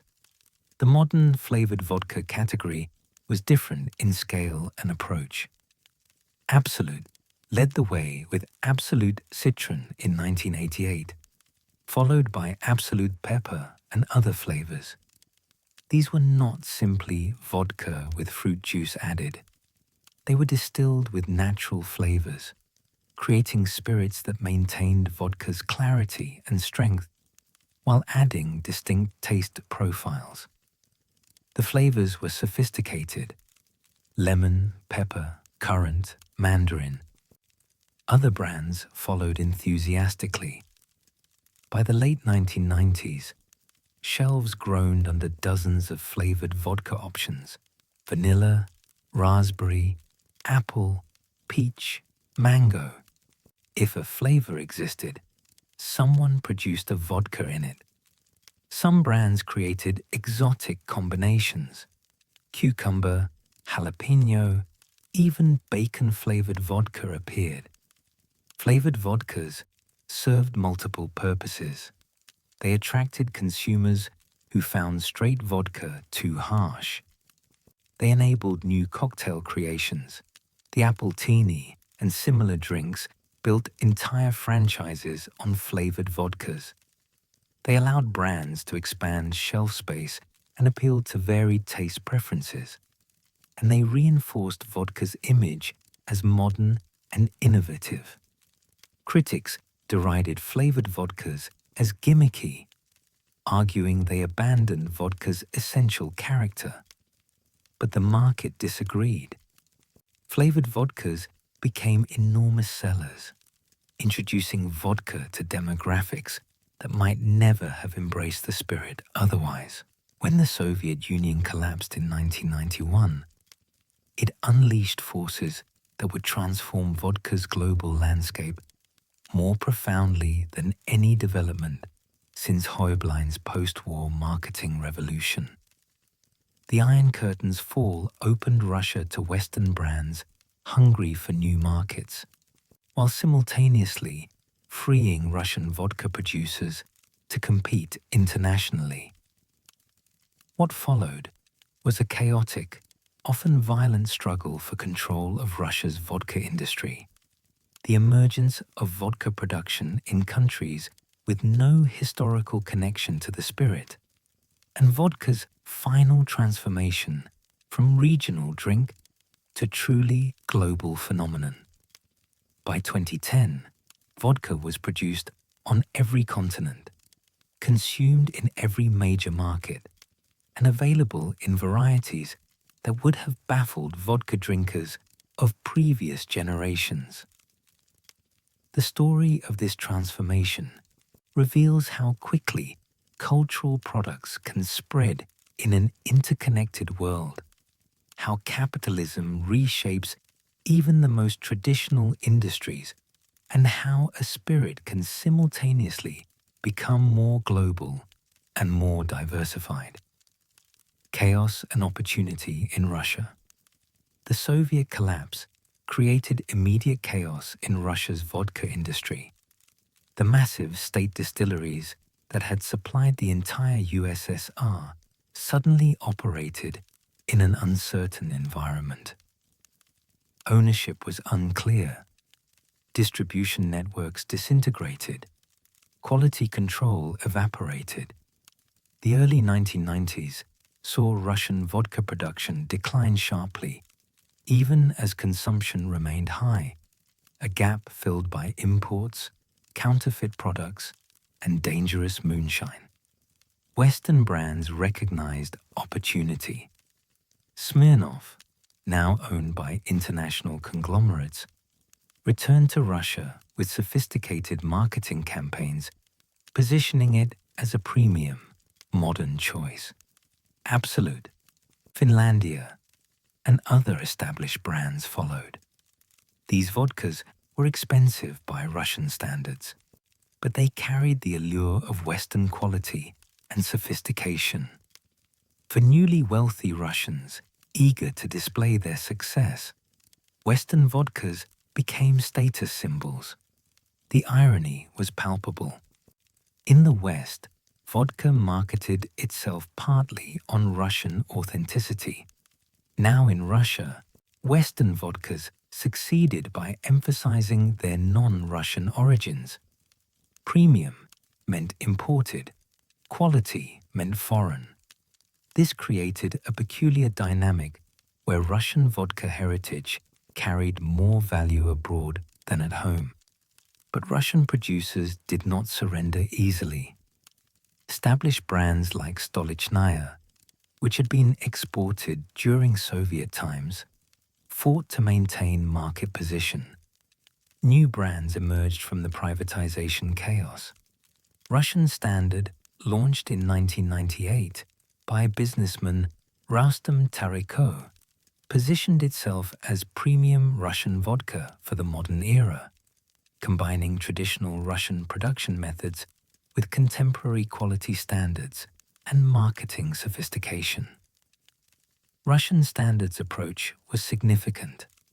Rather than compete on price with cheap domestic vodkas or try to out-Western the imports, it claimed the middle ground, authentically Russian but world-class in quality. The strategy worked. Russian Standard became one of Russia's best-selling vodkas and successfully exported to international markets. The oligarchs.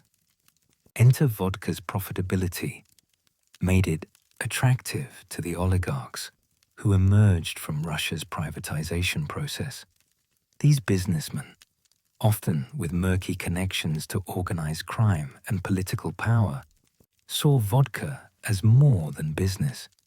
It was cultural power, economic influence, and a vehicle for wealth extraction. The battles for control of major distilleries occasionally turned violent. Executives were murdered, facilities were seized. Legal warfare played out in Russian courts, where political connections often mattered more than law. The vodka wars of the 1990s represented the broader chaos of Russian capitalism's brutal birth. By the 2000s, the industry had somewhat stabilized. Major players controlled most production. Western companies partnered with or acquired Russian brands. The state reasserted some control, concerned about both public health and revenue. But the industry remained politically sensitive, intertwined with questions of Russian identity and economic sovereignty. Vodka also became entangled in international tensions. Stolichnaya faced boycott calls in the West over Russian anti-LGBTQ laws, despite the brand's complex ownership structure and production outside Russia. These controversies highlighted how vodka carried symbolic weight beyond its commercial value. It represented Russia itself, with all the geopolitical baggage that entailed. Authentic Russian brands. Go global. The post-Soviet period saw genuine Russian vodka brands establish serious international presence for the first time. During the Cold War, Soviet vodka exports had been limited and often dismissed as inferior. Now, Russian brands could compete globally on quality and authenticity. Stolichnaya, despite ownership disputes and political complications, maintained international distribution. Russian Standard expanded aggressively into Western markets. Beluga, positioned as ultra-premium vodka from Siberia, emphasized Russian heritage and traditional production methods. These brands offered consumers something Western vodkas could not: legitimate claim to vodka's birthplace and centuries of production tradition. The marketing emphasized authenticity. While Western brands had built mystique through artistic advertising and luxury positioning, Russian brands sold history and heritage. They highlighted traditional recipes, time-tested production methods, and connection to vodka's cultural roots. For consumers skeptical of marketing hype, this authenticity carried appeal. Quality improved significantly. Russian distillers adopted modern techniques while maintaining traditional approaches that genuinely produced distinctive vodkas. The stereotype of Russian vodka as harsh and crude began to erode. Top Russian vodkas could compete with any premium vodka in blind tastings, and knowledgeable consumers recognized this. The result was a more complex, international vodka landscape. Russian brands were no longer curiosities or budget options, but serious competitors across all price points, from value vodkas to ultra-premium selections. Every nation makes vodka. Perhaps the most remarkable development of this period was vodka production spreading to countries with absolutely no historical connection to the spirit. By 2010, vodka was being distilled in Australia, New Zealand, South Africa, India, Brazil, and dozens of other nations that had never produced it before. This proliferation had multiple causes. Vodka's production was relatively straightforward compared to spirits requiring aging. The craft distilling movement that swept through America and other countries in the 1990s and 2000s found vodka an accessible entry point. And vodka's continuing popularity made it commercially attractive. Distilleries needed vodka in their portfolios to survive. Each region adapted vodka to local ingredients and marketing angles. Hawaiian vodka emphasized volcanic filtration and tropical water sources. New Zealand vodka highlighted pristine water and environmental purity. Texas vodka celebrated American craft traditions and local grain. The creativity was endless, and while some products were more marketing than substance, others represented genuine innovation. This democratization of vodka production challenged traditional notions of authenticity. If vodka could be made anywhere, what made Russian or Polish vodka special? The answer varied by consumer and brand. Some valued historical connection and traditional methods. Others appreciated innovation and local terroir. The market was large enough to accommodate both perspectives. The American craft movement. The United States saw an explosion of craft distilleries starting in the 1990s and accelerating through the 2000s. Changes in state and federal regulations made small-scale distilling more feasible. Consumers increasingly valued artisanal products with local connections, and vodka's popularity ensured market demand. American craft vodkas emphasized local ingredients, small batch production, and distinctive character. Distillers use regional grains, local water sources, and various filtration methods to create vodkas with identifiable profiles. Tito's handmade vodka, starting in Texas in 1997, became the craft movement's biggest success story, growing from a one-man operation to a brand selling millions of cases annually while maintaining its craft positioning. The craft movement reintroduced the idea that vodka should have flavor, while premium brands had emphasized smoothness and purity. Craft distillers argued that vodka made from different grains tasted different, that production methods created distinctive characteristics, that vodka could be appreciated as a spirit with nuance and complexity rather than neutral mixer. This represented a philosophical shift. For decades, vodka's neutrality had been considered its virtue. Now craft distillers suggested that neutrality was mediocrity, that the best vodka had subtle but identifiable character, reflecting its ingredients and production. Critics accused craft vodka producers of pretension.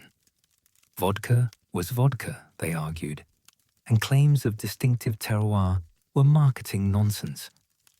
But enthusiasts embraced the narrative, learning to distinguish between wheat, rye, and potato vodkas, between column-stilled and pot-distilled products, between various filtration methods. Asia embraces vodka. Asian markets, particularly China, Japan, and South Korea, emerged as major vodka consumers in the 2000s.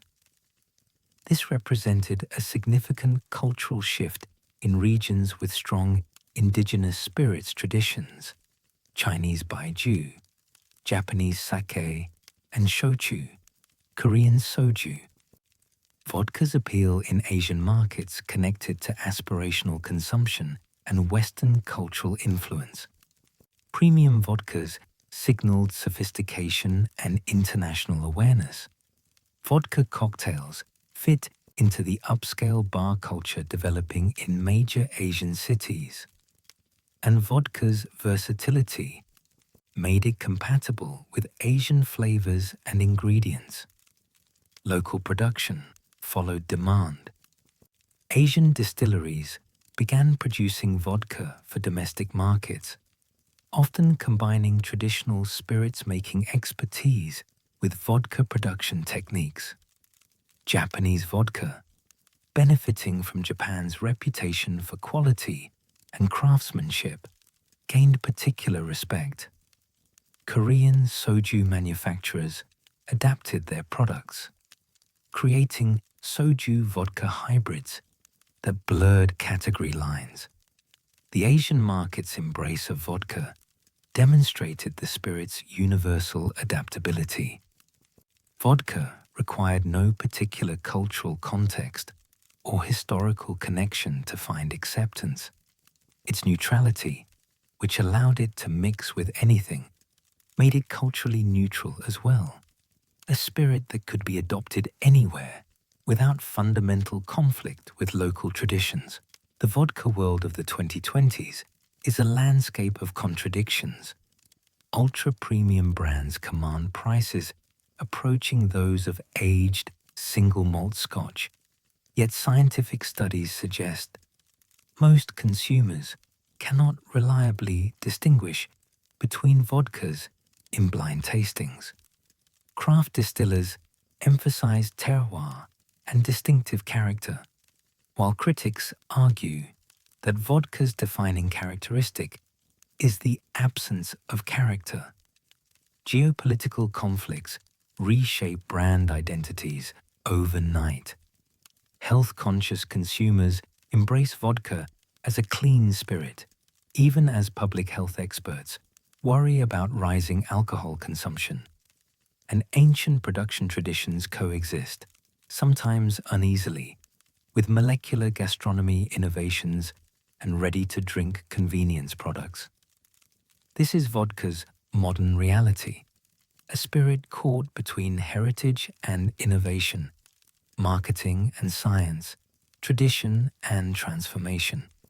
Understanding contemporary vodka requires navigating these tensions without easy resolution, because vodka's current complexity defies simple categorization. How? The craft claims.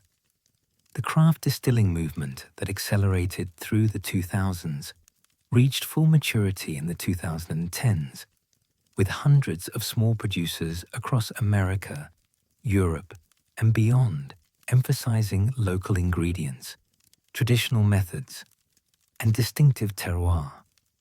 These distillers made bold claims. Vodka made from wheat tastes fundamentally different from vodka made from potatoes or rye. Water source matters profoundly. Small batch production in copper pot stills creates complexity that column distillation cannot match. Terroir, the influence of place on product, applies to vodka as surely as it does to wine. Belvedere emphasized its Polish rye and artesian water. Reka highlighted Icelandic water filtered through volcanic rock. Crater Lake focused on Oregon grain and Cascade Mountain water. Chopin offered multiple vodkas made from different ingredients, wheat, rye, potato, encouraging consumers to compare and contrast. These weren't just marketing narratives, they were assertions about vodka's fundamental nature. Craft producers argued that decades of marketing vodka as neutral had obscured genuine differences. They insisted that careful tasting revealed subtle but real variations. The earthy quality of potato vodka, the slight sweetness of wheat vodka, the spicy character of rye vodka. They positioned themselves as returning vodka to its roots before industrial production and marketing homogenization stripped away character. The economic model made sense. Craft distillers couldn't compete on price with industrial producers operating at massive scale. They needed to justify premium pricing through claims of superior quality, authentic methods, and distinctive character. Terroir and small batch production became the foundation of that justification. The scientific pushback food. Scientists and skeptical journalists challenged craft vodka claims with increasing vigor. The challenge centered on vodka's legal definition in most jurisdictions, a neutral spirit distilled to high proof and filtered to remove impurities. If vodka was defined by neutrality, how could it simultaneously possess distinctive character derived from base ingredients or production methods? Multiple blind taste tests, conducted by respected publications and research institutions, produced humbling results. Professional tasters often could not reliably distinguish between premium vodkas and budget brands. Even supposed experts failed to identify vodka's base ingredients or production methods with consistency better than chance. These findings suggested that much of what consumers tasted in expensive vodka reflected expectation and marketing rather than actual sensory differences. The science was sobering. Vodka distilled to high proof and properly filtered contains primarily ethanol and water, with trace amounts of congeners, the compounds that create flavor. Different base ingredients produce different congener profiles, but distillation to vodka strength and thorough filtration reduce these differences to barely detectable levels. Most people's palates simply cannot perceive variations that subtle, especially when vodka is mixed rather than tasted neat. Some studies went further, showing that bottle design, price, and brand reputation significantly influenced perceived taste. Give someone expensive vodka in a premium bottle, and they consistently rated it as smoother and better tasting than the identical vodka in a budget bottle. The conclusion was uncomfortable. Much of vodka appreciation was psychological rather than sensory. Craft producers pushed back, arguing that blind tastings were artificial situations that didn't reflect real-world drinking experiences. They insisted that trained palates could detect differences even if casual consumers could not. They pointed to genuine production variations. Some vodkas were distilled fewer times. Others used pot stills that retained more character. Some producers deliberately maintained subtle flavor. The debate remained unresolved, with both sides claiming validation from selective evidence. Sustainability concerns. As environmental consciousness grew in the 2010s and 2020s, vodka production faced scrutiny over its environmental impact. Water usage became particularly controversial. Quality vodka requires enormous amounts of water, not just for the final product, but for cooling during distillation, cleaning equipment, and various production processes. Some estimates suggested that producing 1 liter of vodka required 10 or more liters of water. In water-stressed regions, this consumption raised ethical questions. Was it responsible to produce luxury goods requiring such water intensity when local populations faced water scarcity? Some distillers responded by investing in water recycling systems, reducing consumption per bottle. Others relocated or sourced water more carefully. But the fundamental tension remained. Vodka production was water-intensive in a world where water was increasingly precious. Grain sourcing presented different sustainability challenges. The vast quantities of grain required for industrial vodka production competed with food production in some regions. The environmental impact of industrial agriculture, pesticides, fertilizers, habitat destruction, applied to vodka production as surely as to any agricultural activity. Organic vodkas emerged as a category, but remained expensive and represented a tiny market fraction. Transportation represented another concern. Importing vodka from Russia, Poland, or France to American markets created substantial carbon footprints. This fueled arguments for local production, though critics noted that shipping bulk ethanol and bottling locally, which some brands did, merely obscured rather than eliminated environmental costs. Some producers embraced sustainability as marketing advantage.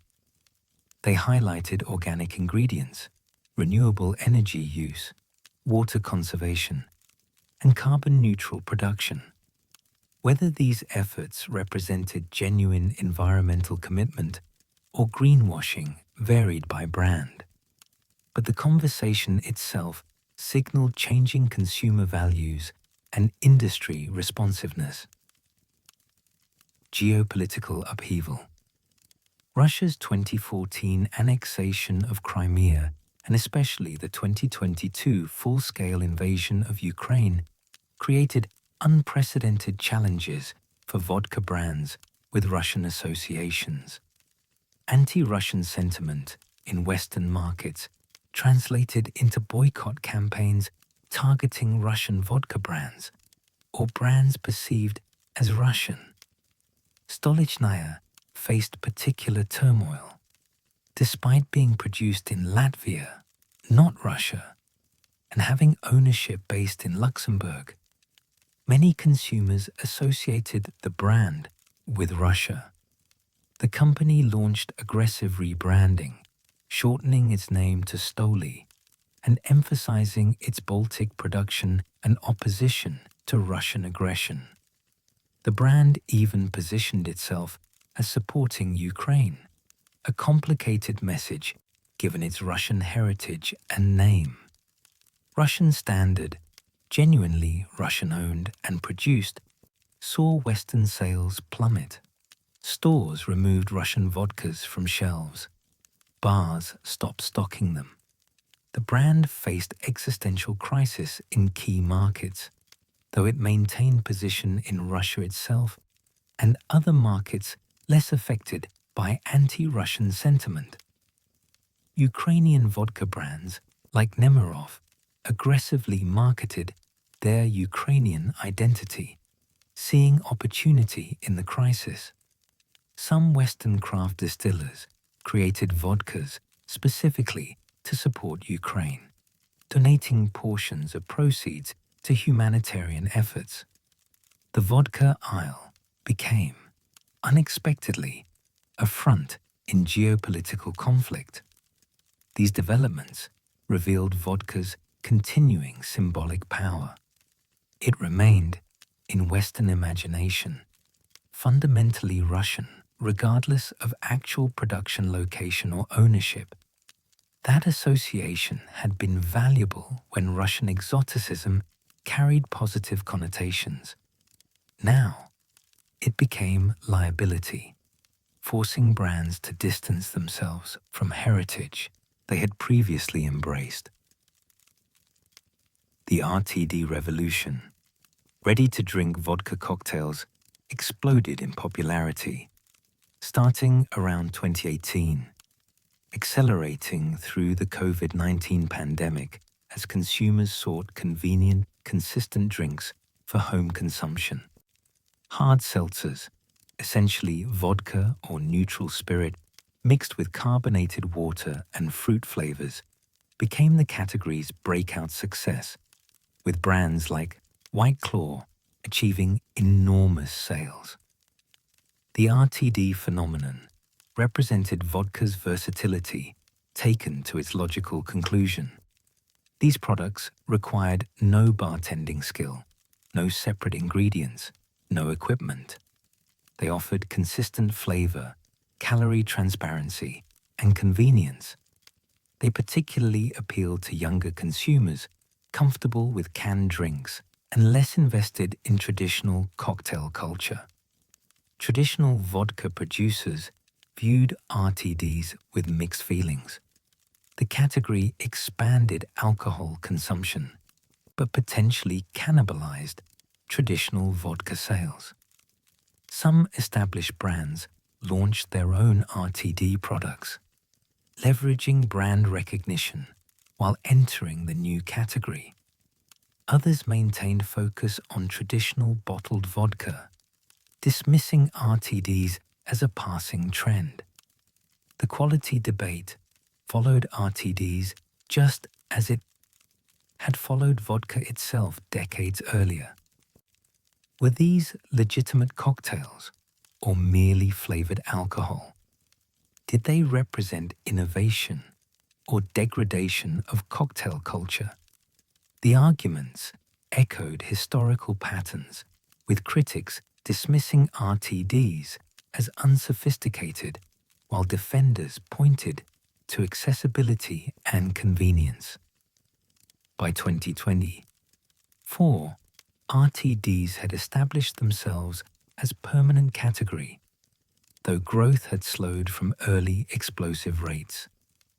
They coexisted with traditional vodka rather than replacing it, appealing to different consumption occasions and consumer preferences. The vodka industry had expanded once again, absorbing another variation without losing its core identity. The clean spirit narrative. Health-conscious consumers in the 2020s increasingly embraced vodka as the healthiest alcoholic option. The narrative emphasized vodka's lack of added sugars, relatively low calorie count compared to beer or sweet cocktails, absence of congeners that supposedly caused worse hangovers, and purity from multiple distillation and filtration. This positioning carried obvious irony. Alcohol itself is toxic. No amount is truly healthy, despite decades of misleading claims about red wine's benefits. The idea of a healthy spirit contradicted basic medical understanding. Yet the marketing proved effective because it addressed real consumer concerns while providing justification for continued consumption. Vodka brands leaned into health positioning. They highlighted organic ingredients, gluten-free production, no sugar formulations, and lower calorie options. They emphasized clean production, whatever that meant, and natural flavoring rather than artificial additives. The language mirrored broader food industry trends toward wellness marketing that often obscured more than it revealed. Nutritionists and public health experts pushed back, pointing out that vodka's alcohol content, where the calories and the health effects primarily came from, didn't vary significantly between brands. A shot of premium vodka and a shot of budget vodka contained essentially identical calories and alcohol. The cleaner vodka was not meaningfully healthier, but consumer behavior suggested the messaging worked. Health-conscious drinkers chose vodka sodas over beer, vodka cocktails over sugary mixed drinks, and premium vodkas over cheaper options, believing these choices minimized alcohol's health impacts. The actual health benefits were negligible to non-existent, but the psychological comfort was real. Vodka's transformation from medieval medicine to global phenomenon offers lessons that extend far beyond the spirits industry. This clear, ostensibly simple liquid has shaped governments, financed wars, destroyed families, built fortunes, crossed borders, defied prohibitions, and adapted to every culture it encountered. Its journey reveals fundamental truths about how products acquire meaning, how marketing shapes reality, how states leverage vice for revenue, and how something as basic as distilled grain can become inseparable from questions of identity, economy, and power.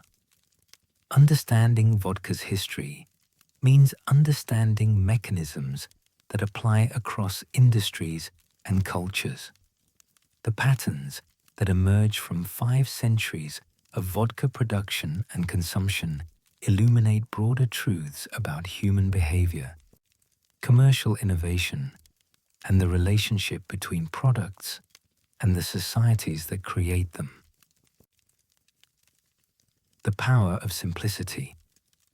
Vodka's defining characteristic, its relative neutrality, initially appeared to be a limitation. Whiskey had the complexity of barrel aging. Gin had botanical character. Rum carried sugarcane's distinctive flavor.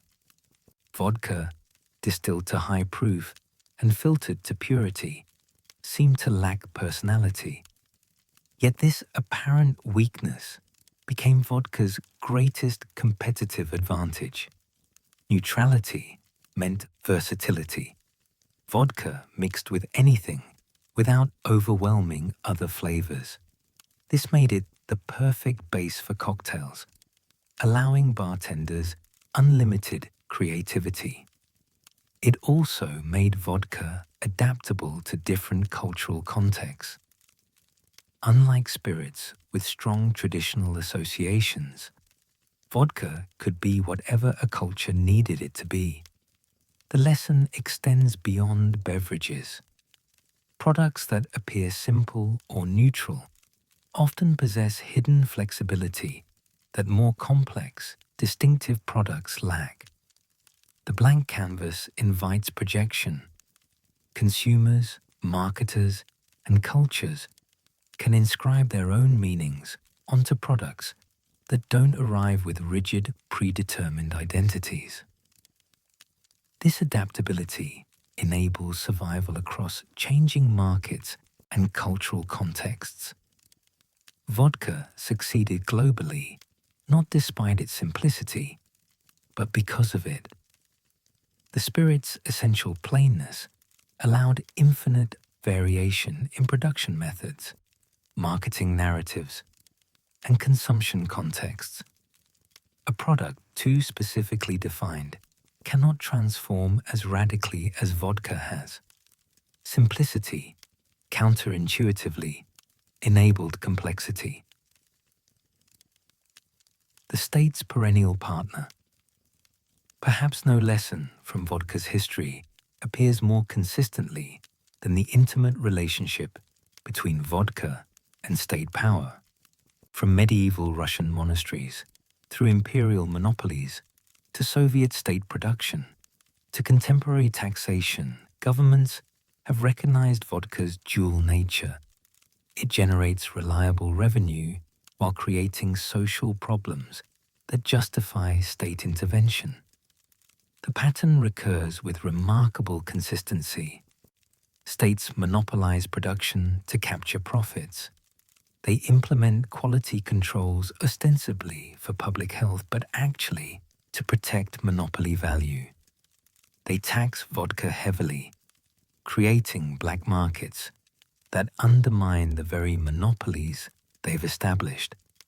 They occasionally prohibit vodka entirely, only to discover that prohibition eliminates revenue without eliminating consumption. Then they reverse course, relegalize production, and begin the cycle again.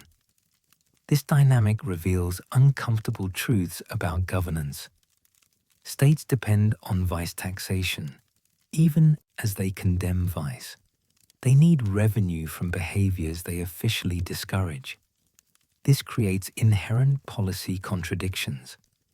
Governments must maintain consumption at levels high enough to generate revenue, but low enough to avoid catastrophic public health consequences. The lesson applies broadly to sin taxes on tobacco, gambling, and cannabis. Once states become dependent on revenue from potentially harmful products, they acquire conflicting incentives. They cannot eliminate the behavior without gutting their own budgets. Vodka's history demonstrates this trap repeatedly, from Nicholas II's fiscally disastrous prohibition to Gorbachev's failed anti-alcohol campaign. The state becomes dependent on the very substance it claims to regulate for public benefit. Marketing as reality creation.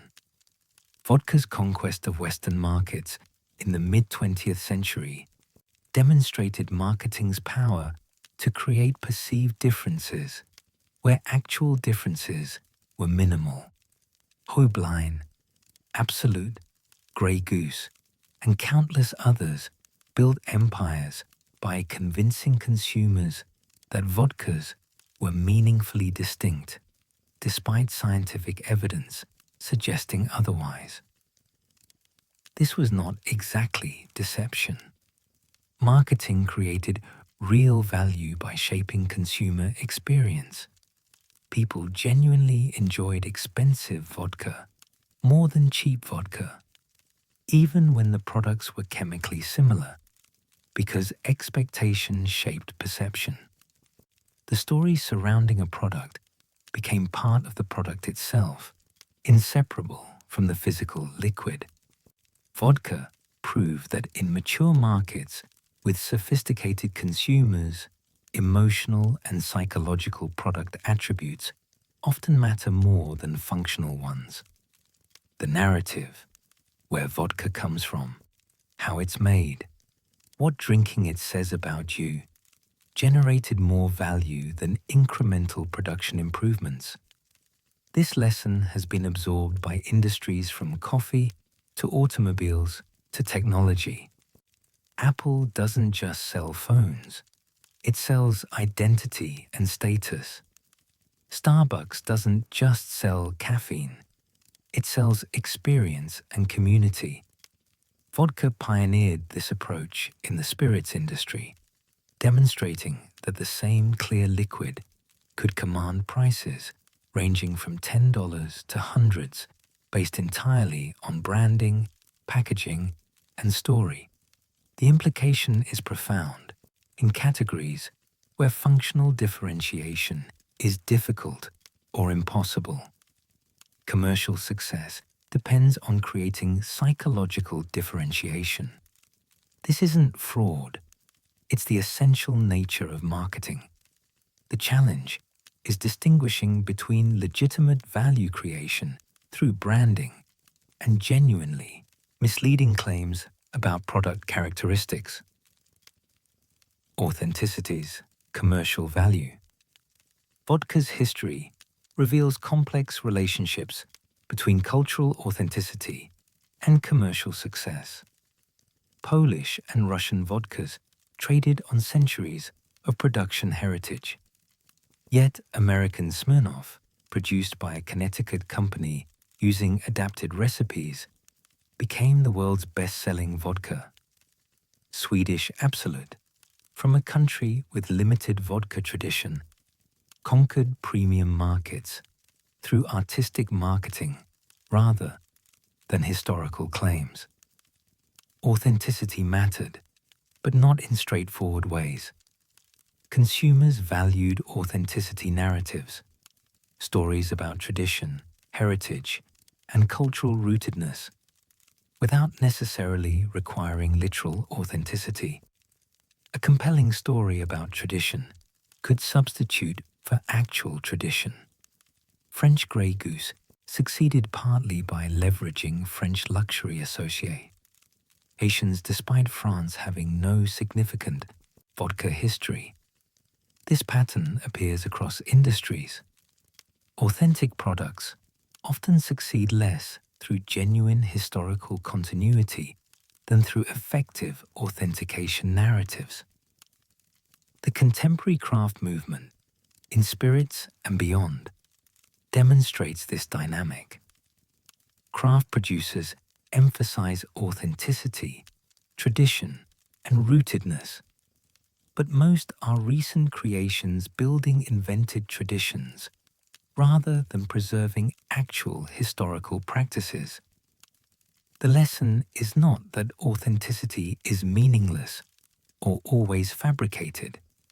Rather, authenticity is constructed and contested. What counts as authentic depends on who's telling the story and which audiences find it compelling. Russian vodka's authenticity claims carried weight in some markets, but not others. Polish terroir arguments convince some consumers, but not all. Authenticity is real, but also flexible, genuine, but also strategic. The premium paradox. Perhaps vodka's most instructive commercial lesson concerns premium positioning. The gap between vodka's production costs and retail prices at the premium end is enormous. Vodka that costs a few dollars to produce retails for 50 or 100. This markup reflects not production difficulty, but successful luxury positioning. The premium paradox is that scientific blind tastings consistently show consumers cannot reliably distinguish between expensive and cheap vodkas. Yet expensive vodkas genuinely command premiums, and consumers willingly pay them. This apparent contradiction resolves when we recognize that premium value is primarily psychological and social, rather than sensory. Premium vodka signals status, demonstrates taste, and expresses identity. These functions are real and valuable, even if the liquid itself differs minimally from cheaper alternatives.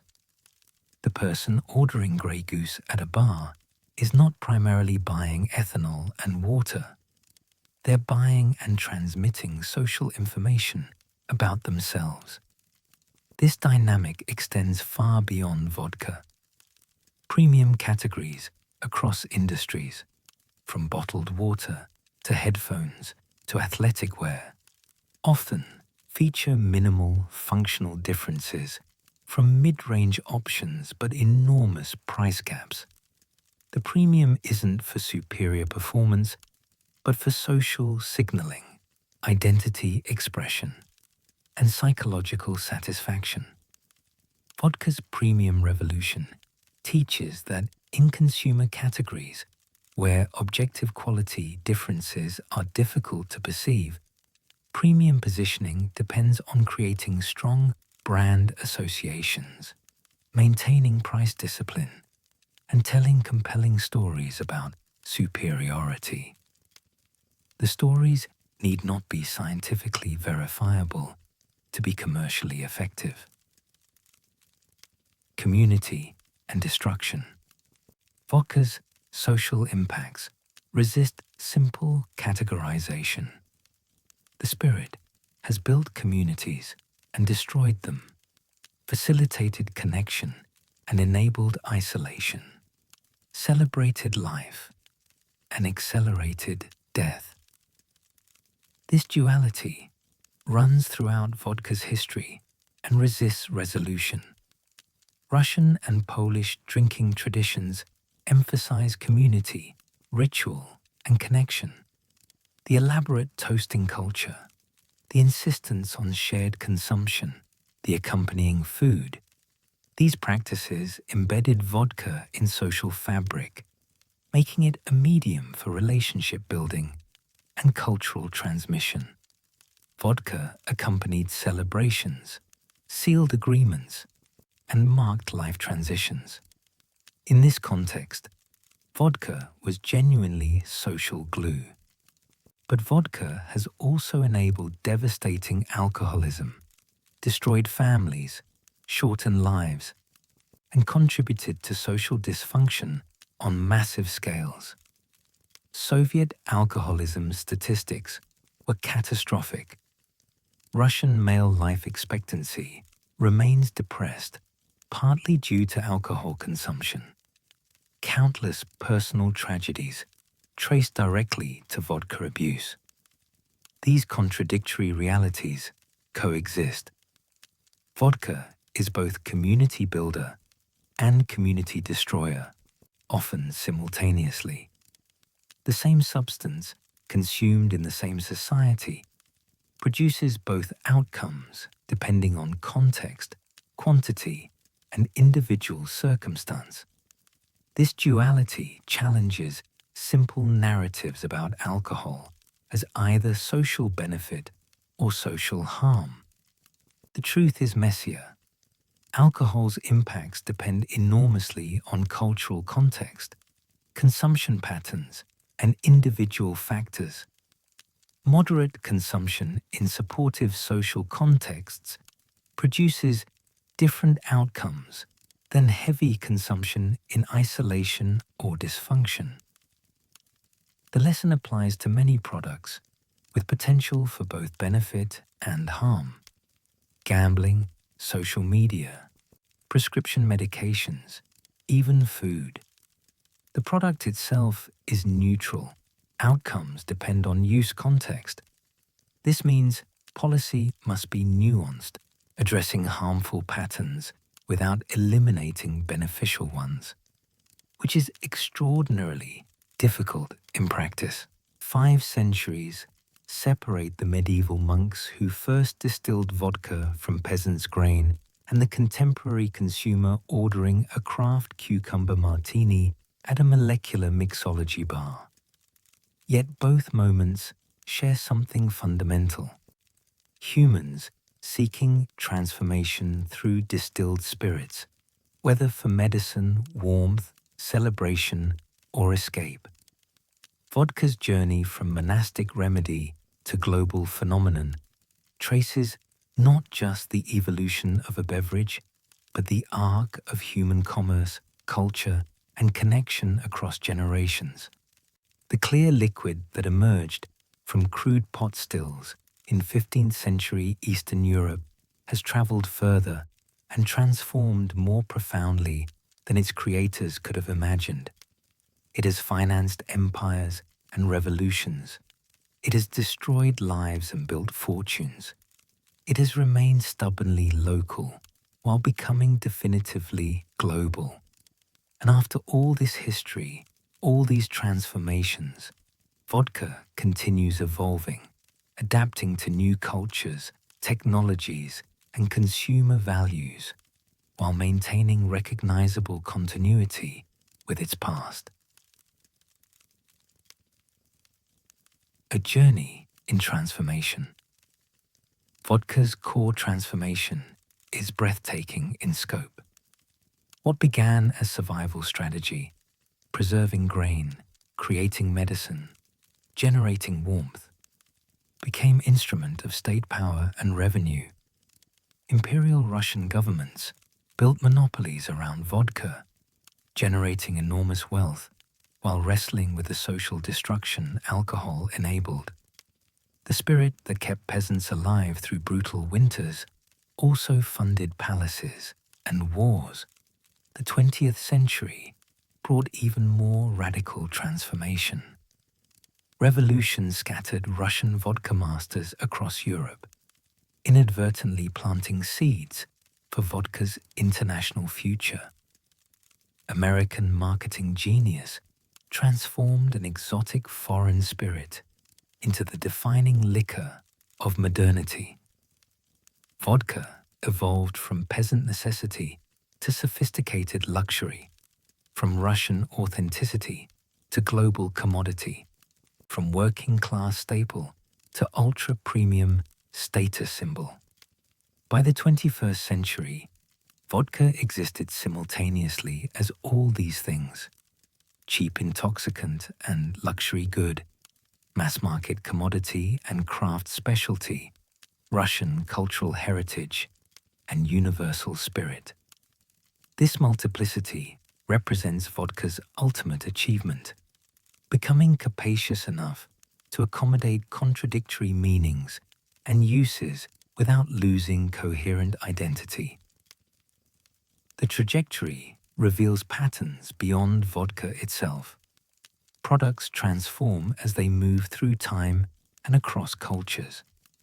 What they mean, how they're used, and who produces them can change utterly, while some essential recognizability persists.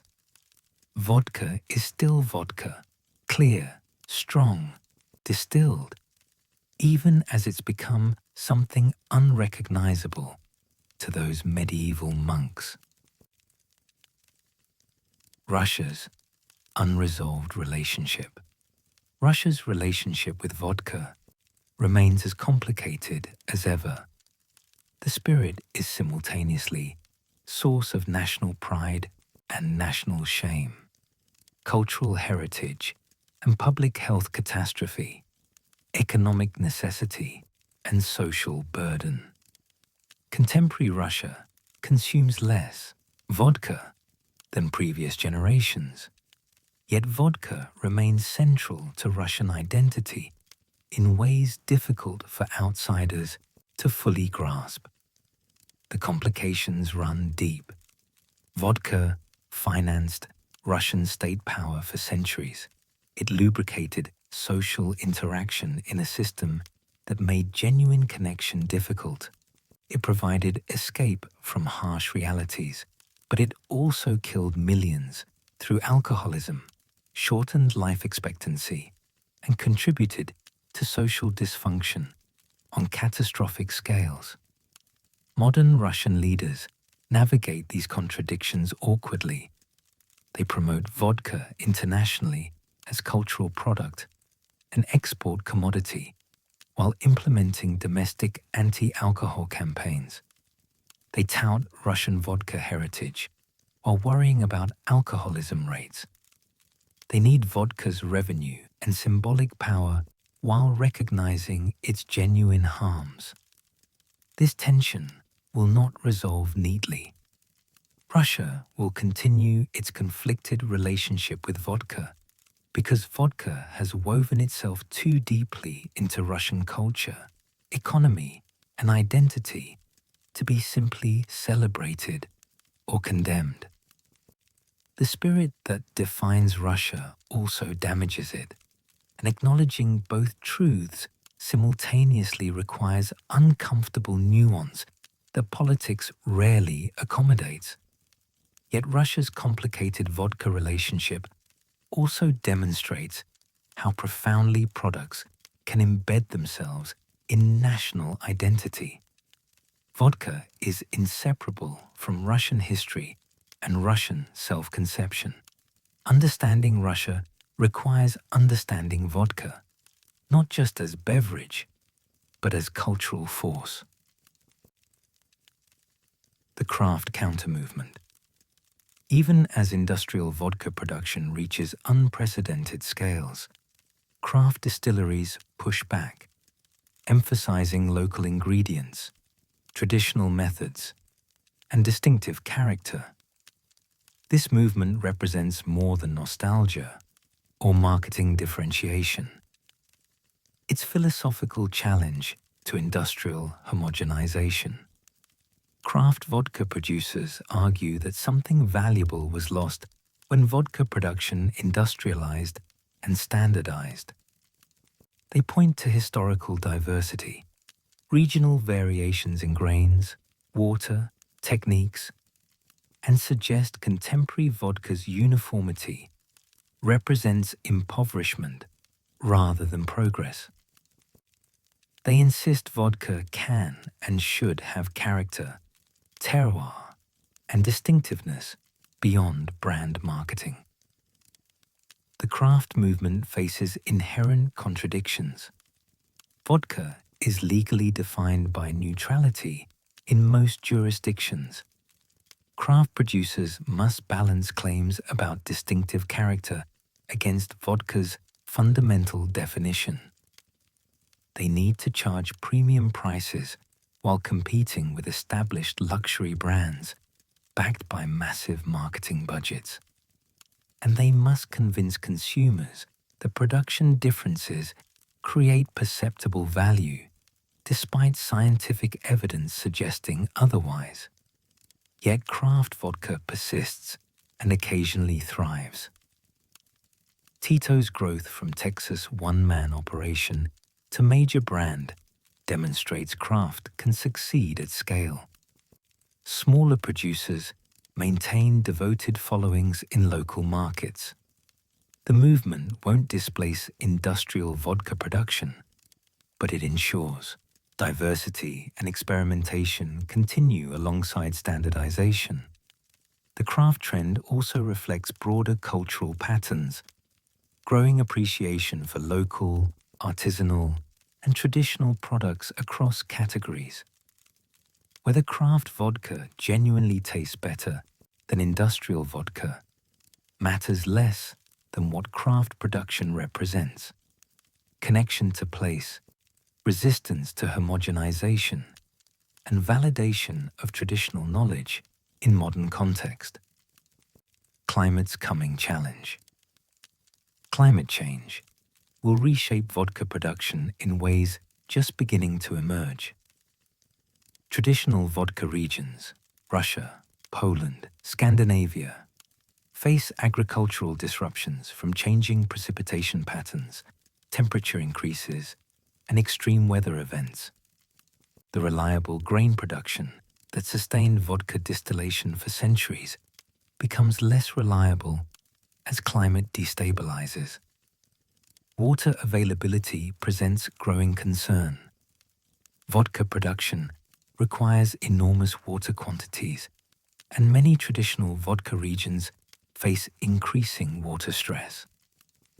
Competition between agricultural, industrial, and human consumption needs will intensify.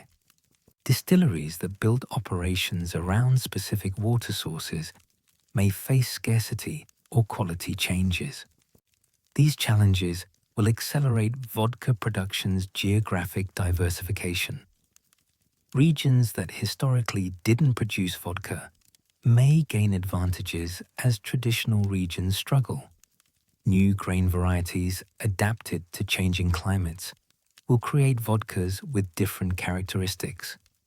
Production technologies will evolve to use water more efficiently. The climate challenge also creates authenticity questions.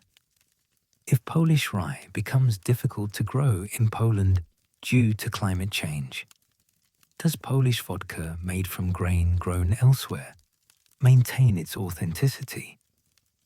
If Russian water sources dry up or become contaminated, what happens to vodka brands built around those specific waters? These aren't hypothetical concerns. Climate change is already affecting agriculture globally, and vodka production won't escape impacts.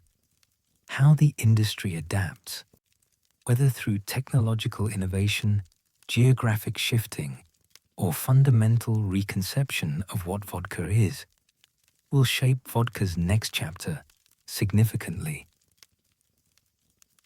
Generational shifts. Younger consumers are drinking differently than previous generations, with implications for vodka's future. Overall alcohol consumption is declining among younger adults in many developed countries. When they do drink, younger consumers tend toward moderation, experimentation, and consciousness about health and sustainability. These patterns challenge vodka's traditional market position. The heavy volume consumption that characterized previous generations is declining. Younger drinkers want variety, novelty, and experiences rather than brand loyalty and routine consumption. They're more skeptical of marketing claims and more interested in production authenticity. But these same trends create opportunities. Vodka's versatility positions it well for experimentation. Flavored vodkas, innovative cocktails, and creative applications appeal to consumers seeking variety. Craft vodkas address desires for authenticity and local connection. Premium positioning aligns with conscious, occasional consumption rather than daily drinking. The non-alcoholic spirits movement presents both threat and opportunity. As more consumers reduce alcohol consumption, non-alcoholic spirits capture occasion previously belonging to alcoholic drinks.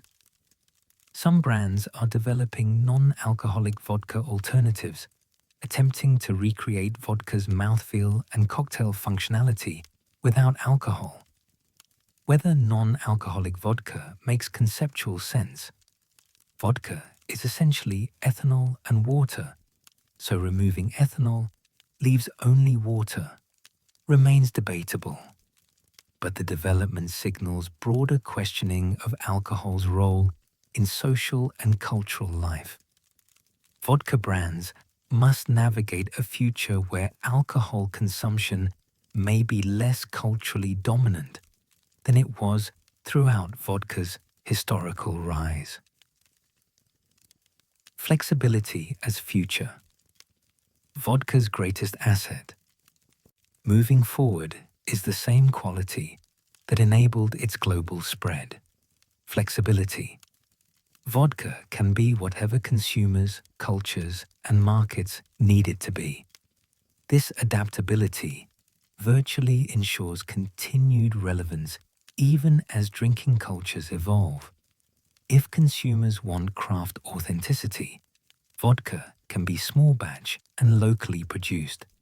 If they want innovation, vodka accommodates endless flavor variations and technical experimentation. If they want tradition, vodka offers centuries of cultural heritage. If they want modernity, vodka represents contemporary sophistication and versatility. This flexibility distinguishes vodka from more rigidly defined spirits. Scotch whisky must follow specific production requirements and aging minimums. Cognac is geographically limited. Tequila requires specific agave. Vodka's looser definition, clear, neutral, highly distilled, allows almost infinite variation within recognizable category boundaries. The challenge is maintaining vodka's essential identity while embracing this flexibility. If vodka can be anything, does it risk becoming nothing? A marketing category without meaningful boundaries or shared characteristics? The tension between flexibility and definition will shape vodka's evolution. So far, vodka has navigated this tension successfully. Despite enormous variation in production methods, price points, marketing approaches, and flavor profiles, vodka remains recognizable and coherent as category. Maintaining that coherence while continuing to evolve will require attention to what makes vodka vodka beyond simple legal definitions.